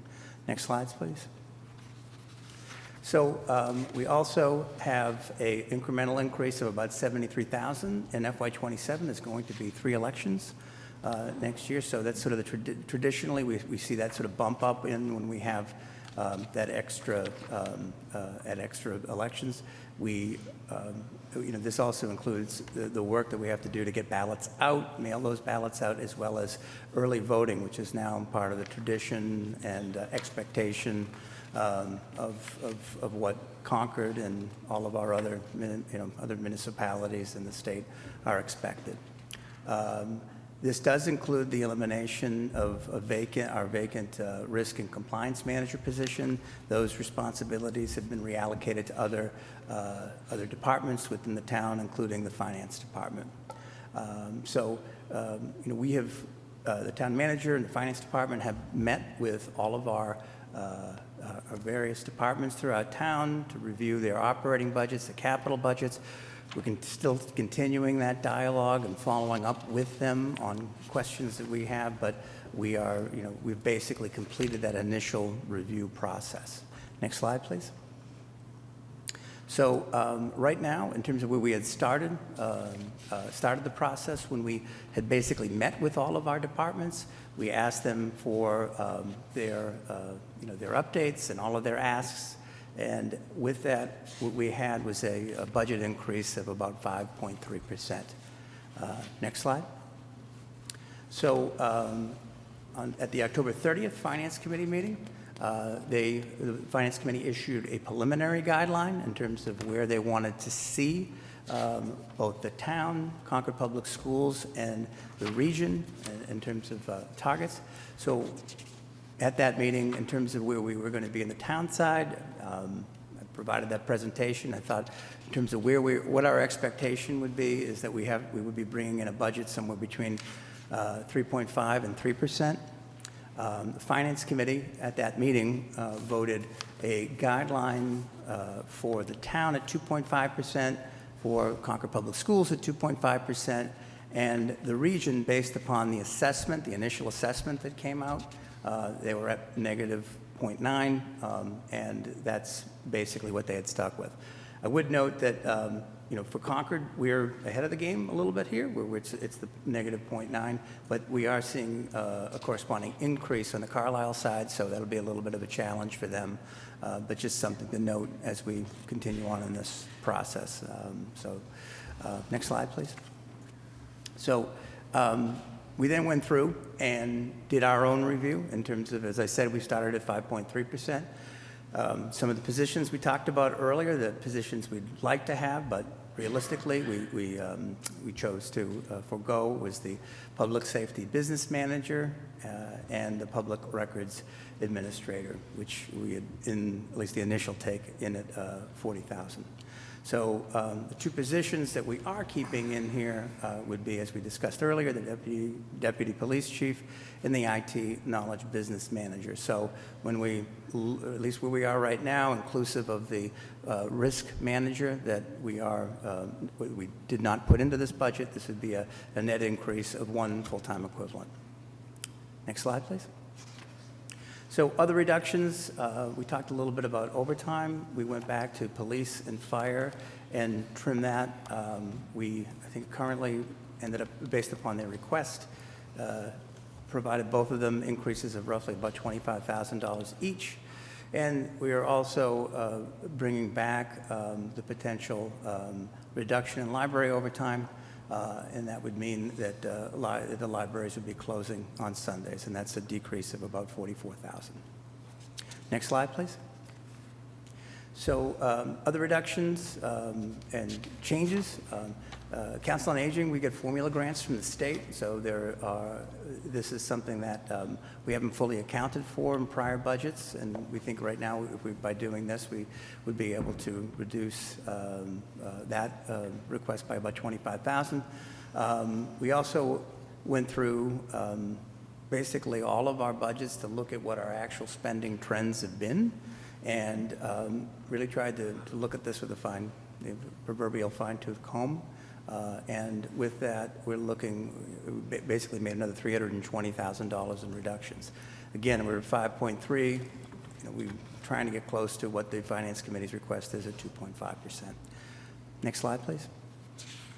So after all of those efforts, our current increase is basically exactly what we had told the Finance Committee. We're right between the 3 and 3.5%. So currently we're at 3.25% as an increase from within the guidelines from fiscal year 26 to 27.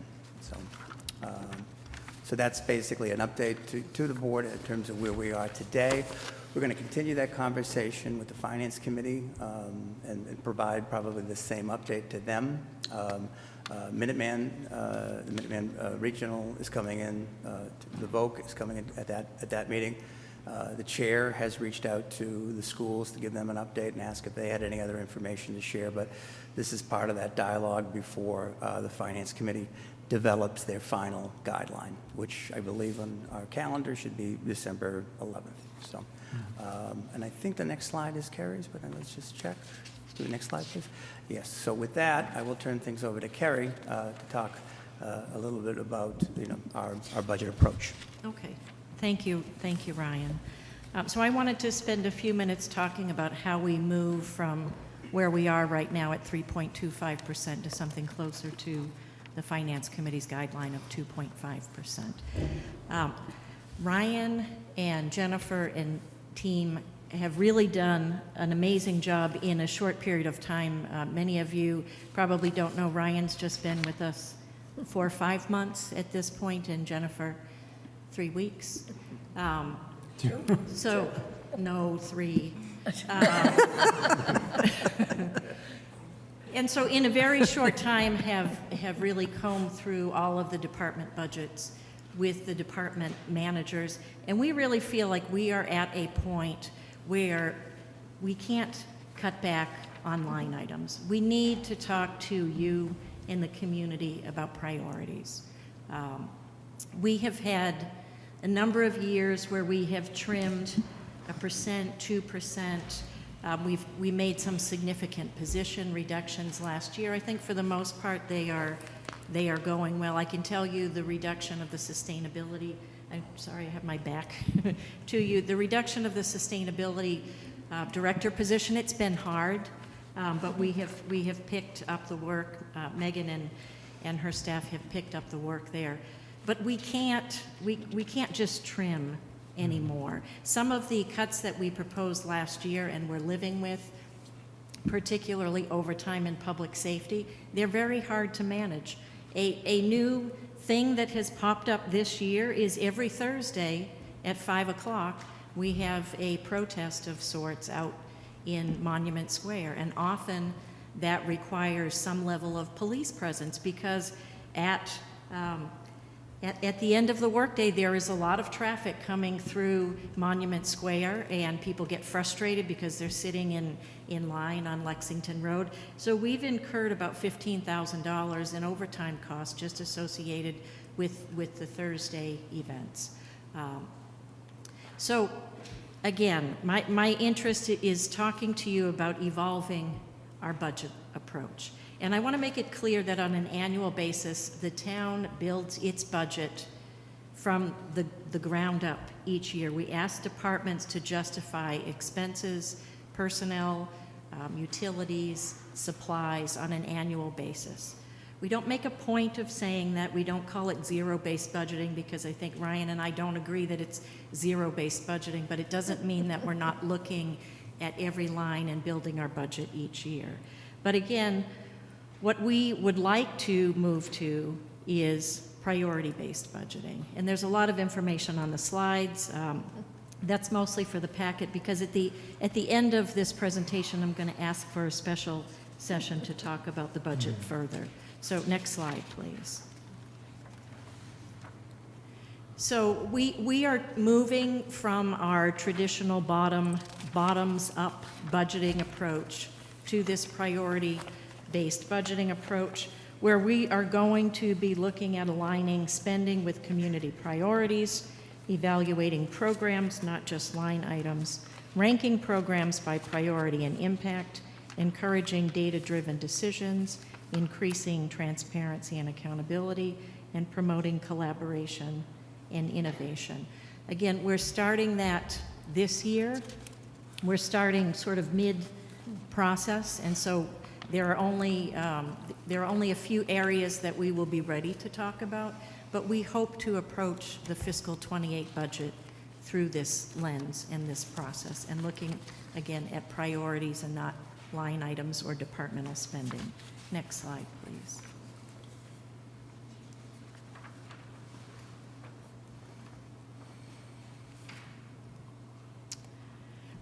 You know what, in the interest of time, I'm going to skip to the next slide too, because I think I've covered this. So this is an example of how the difference between line item and priority-based budgeting. And I picked ceremonies and celebrations because this is a budget that we've looked at extensively this year. The town has a number of ceremonies and celebrations. We have Patriots Day Parade, we have Veterans Day events, we have other events, the tree lighting, etc. And we traditionally are looking at budgeting, and these are just for illustration purposes. You know, we're looking at supplies, overtime related to police, could be fire, public works, other expenses. And that, you know, there's some benefit there, but when you're trying to decide, is this something that we can afford going forward, you know, we should be looking at what are the outcomes, what are we trying to achieve? And in this case, civic engagement and community identity, which obviously is very important, particularly with the Patriots Day Parade. You know, what are the program goals, what are the key services funded, and what are the priority rationale? So we're trying to move from, you know, what are we spending on supplies and overtime to what are we accomplishing? Next slide, please. So again, the request is some additional time with the select board. We're looking for perhaps a 2-hour working session with you in the month of December. I think we would be better prepared middle of December, and we would like to bring to you some priority-based budgeting decisions. We're not going to bring everything to you because we don't have the ability to do that. But certain expenditures, certain programs where we need some input, we need to hear from the board if you will support these expenses, because you know we've got the library up there closing on Sundays. That went over like a lead balloon last year. It's going to go over like a lead balloon again this year. But we're cutting overtime in the fire department so that we can keep the library open on Sundays. If that's what the community would like to do, I guess we'd like to not back into it, but go into it knowing that is what we're going to do. But one of the things we'd like to talk to you is in our public safety department, what our shift strength is, who we have on duty when, and are there opportunities to do something different? What are the potential trade-offs for doing something different? And getting feedback from you for things that we can present to the community that we should expect to receive support on. So that's what we're trying to do. And, you know, I wish we could be doing it in every single category of spending, but we're not there just yet. But we do expect to be there for fiscal 28. That, I know there's probably a few more slides, but I think I've covered everything that I wanted to mention this evening. I think that covers thank you for the update. We will be returning to the budget. So I know that what we're really saying at this stage of the game is that at the level of review that the budget has had right now, approximately level services, including a cut to library service hours, would cost 3.5%, and the Finance Committee's preliminary guideline is 2.5%, and the Finance Committee will be hearing about this response at their upcoming meeting. We're at 3.25 right now, but that 3.25, is inclusive thank you. of the reduction of overtime at the library. Yes, Paul. Yeah, Carrie, I really applaud the new approach and the involvement of the select board. I think, you know, we interact with liaison to lots of committees, and we hear about lots of aspirations and lots of things that aren't going well. So I think the input from the select board hopefully will be helpful to you. Whether you can get to 2.5%, I'm not sure, but I think the approach of, I'll call it the top-down approach. You've gotten the bottoms-up approach, and you see that you can trim some out of that. I'm very curious, you know, the 320,000 that you saw for spending trends, I'm not exactly sure what that meant. I'm sure you looked at trends, but could you even decelerate those trends? I mean, things we'll talk about. On the new positions, question general we'll talk about later. Can those positions be delayed? How many of them are absolutely critical now versus can we delay those a year or two?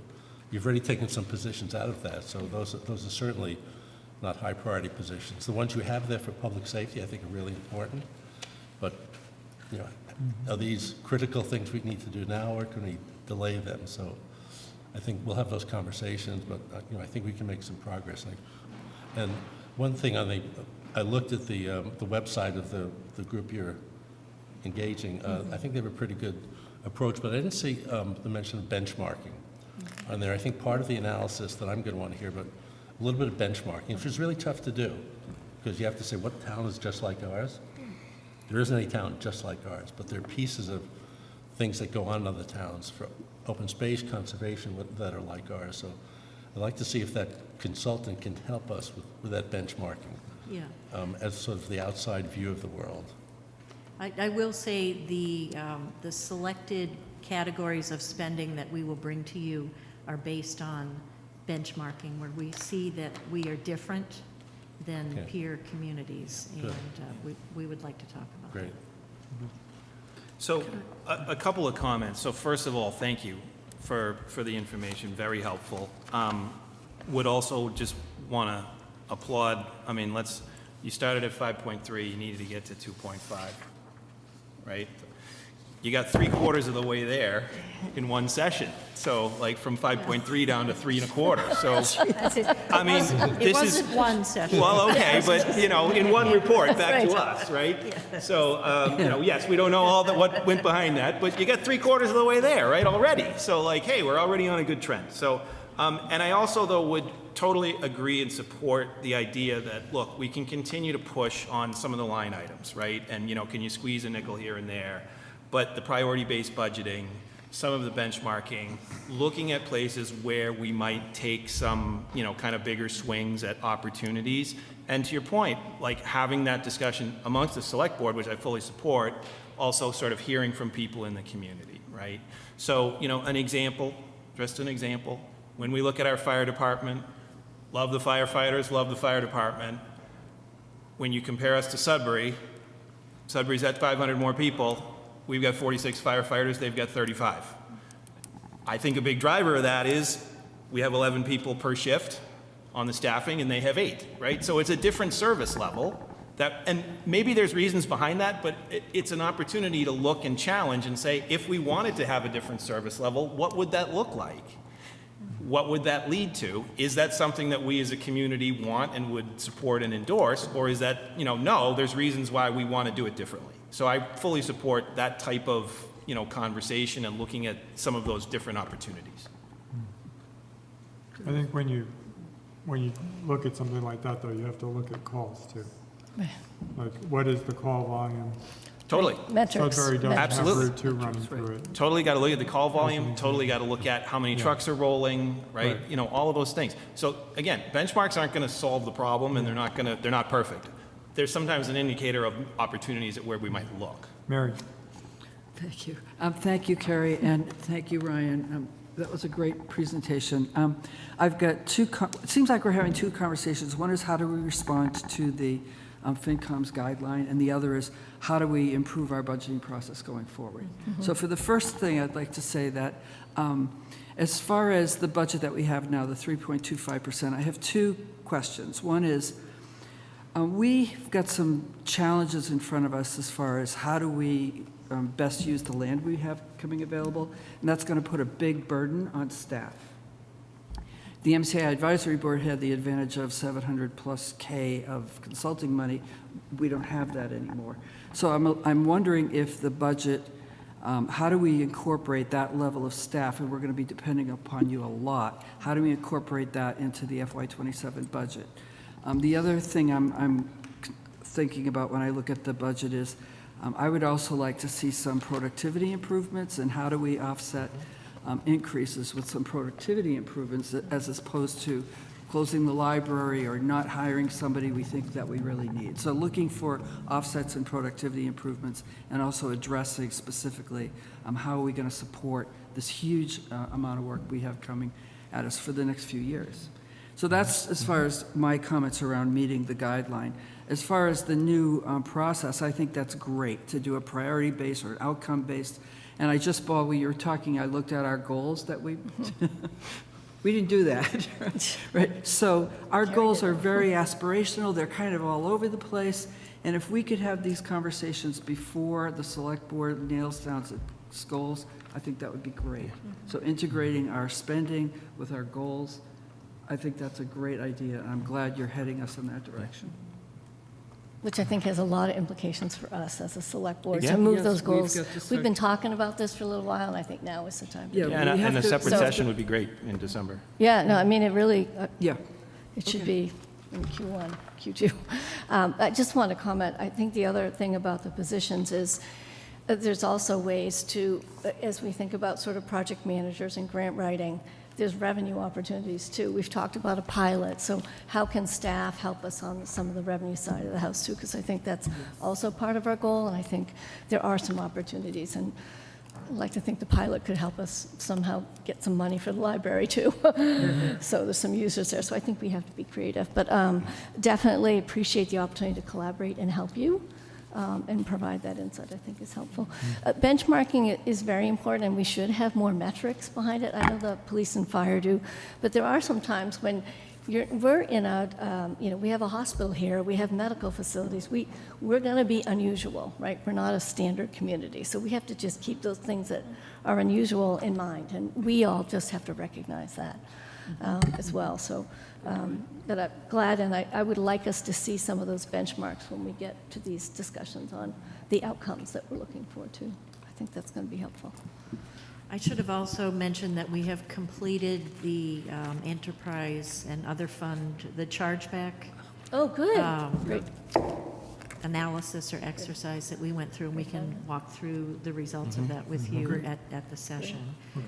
So I was wondering about Tuesday, December 16th.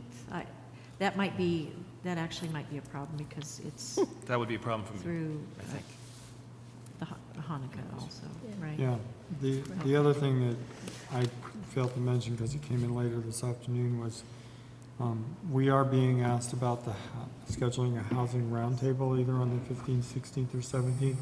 I recognize that it is Hanukkah. I'm not sure how that got processed through the housing groups that are requesting this, but those are the 16th, 15th, 16th, or 18th is actually what they're talking about. So we might have to, but I'm definitely open to doing some sort of a poll to try to find a time to do this. I think we need to prioritize it. This is a priority. Yeah. Okay. All right, so Kristen will help with a poll. Great. Okay. If I can mention one radical idea, which has been kicking around for a while, and that's coordination and efficiencies with the schools. That's something, if we do down the road, if we have municipal consolidation, there are going to be huge opportunities. I'm wondering if we could pilot that whole idea and identify something along those lines, I think, to jumpstart that conversation. I don't know what it is, but that's been on various slides at times. It's been on your slide, I remember. So if we can think a little bit about that, that'd be great. I agree, Paul. I think there are some places where we can consolidate admin functions and save money for both the county and the schools. Yeah. So I don't know if this is going to be the year to do it, given where everybody's at, but we should start the process now. Yep. So it becomes part of what we do for FY28, because it's going to take a year to Start it actually even somewhere. get that going, so. Can we put that on the agenda for the December 8th meet, The possibly? municipal, When we're having that tri-board meeting with, That's capital, but yeah. but we can Yeah, add it. and our, yeah. we can should- certainly ask the question and see whether there's some response. Well, and start the discussion, just start the discussion, right. Okay. Do we need anything else on this topic today? I don't think so. I Okay. think we're just scheduling. We'll have to do. Right. All right, I see we're, as per usual, we've lost a half an hour. I'll just say, Paul, I was going to ask you whether you wanted to comment a little on, so moving on to the anti-Semitism and bias initiatives. I know that the incident working group has met a couple times at this stage. Do you have anything you want to say about how that's? Yeah, I was in the liaison report. Yeah, we've had our first kickoff meeting. It's a really good group, very interactive, good ideas. We met on November 6th. We're meeting tomorrow night. We'll be discussing a work. They want to know if you pull the mic. The mic is off. Yeah, right up there. There it is. The Bias and Hate Incident Reporting Group has met once. It's a really good group, very high energy. We're meeting again tomorrow night. We'll be discussing the work plan, and the work plan is on the website, and everybody should kind of comment on that, because I know there's lots of interest in where we get the information from to build the system. So we're making good progress. If you could say one meeting was good progress, I think tomorrow night we'll be assigning responsibilities. Okay. Yeah, and tomorrow's going to be also a day where I think the DEI Commission is also meeting in the afternoon virtually by Zoom and implementing some new policies that at a committee level that are geared towards openness and accessibility, i.e. recording and having the virtual option available. I know that's been something that people have been requesting, and beginning to talk about some of the prevention and education-oriented initiatives that may be available there, taking advantage of the opportunity to collaborate with the town over the grant that was recently awarded to the town by the Combined Jewish Philanthropies. Yep. Yeah. And so they'll be talking about how to bring some programs forward for that. So I think that we are continuing to work on this. I know that there have been more incidents that have been occurring around town over the last couple of weeks, and I think it's important that we maintain some focus and begin to put some specific programs in place. So I'm looking forward to doing that.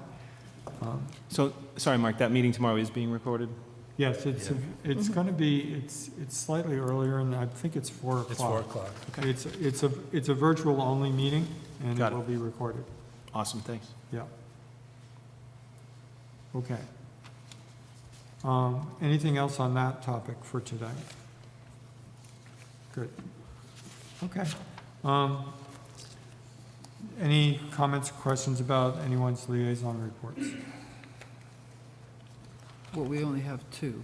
Yeah, I have a couple Well, of comments. that Paul they're gave making. his hard copy. Oh, we have hard copies, where are they? Yep. Might be in here somewhere. Where did these come from? I missed them. Here. Thank you. Well, Mark, I'll just wait. I just have one update. My liaison report is there. If people have questions, they can ask.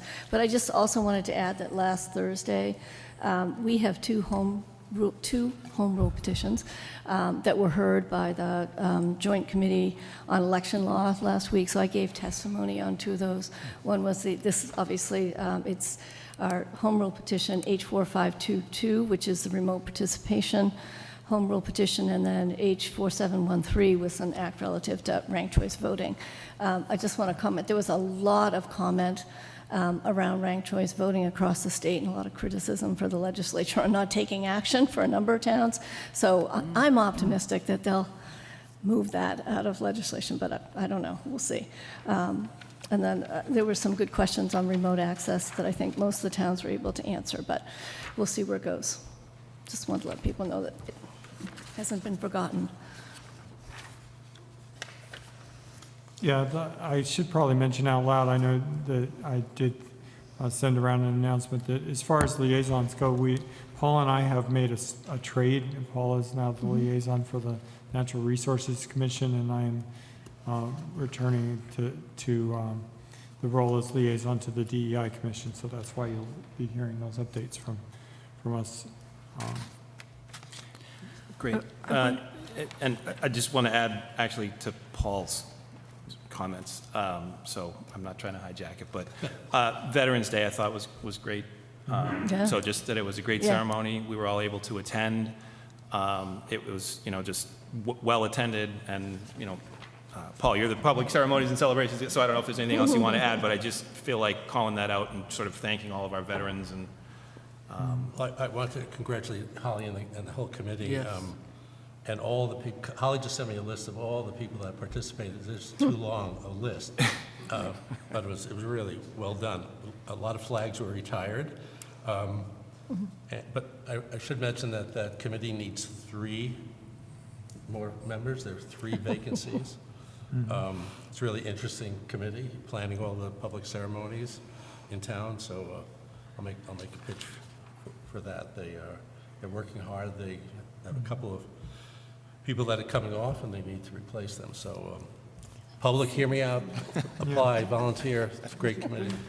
Yeah, somebody also mentioned to me that flag retirement and Veterans Day ceremony as it exists, that was the 59th. So next year will be 60 years Wow. of Concord's tradition for doing that, and so it might be a year to try to sort of pull it forward Okay. and make it a little bit of a bigger Extra deal. special, It's very nice.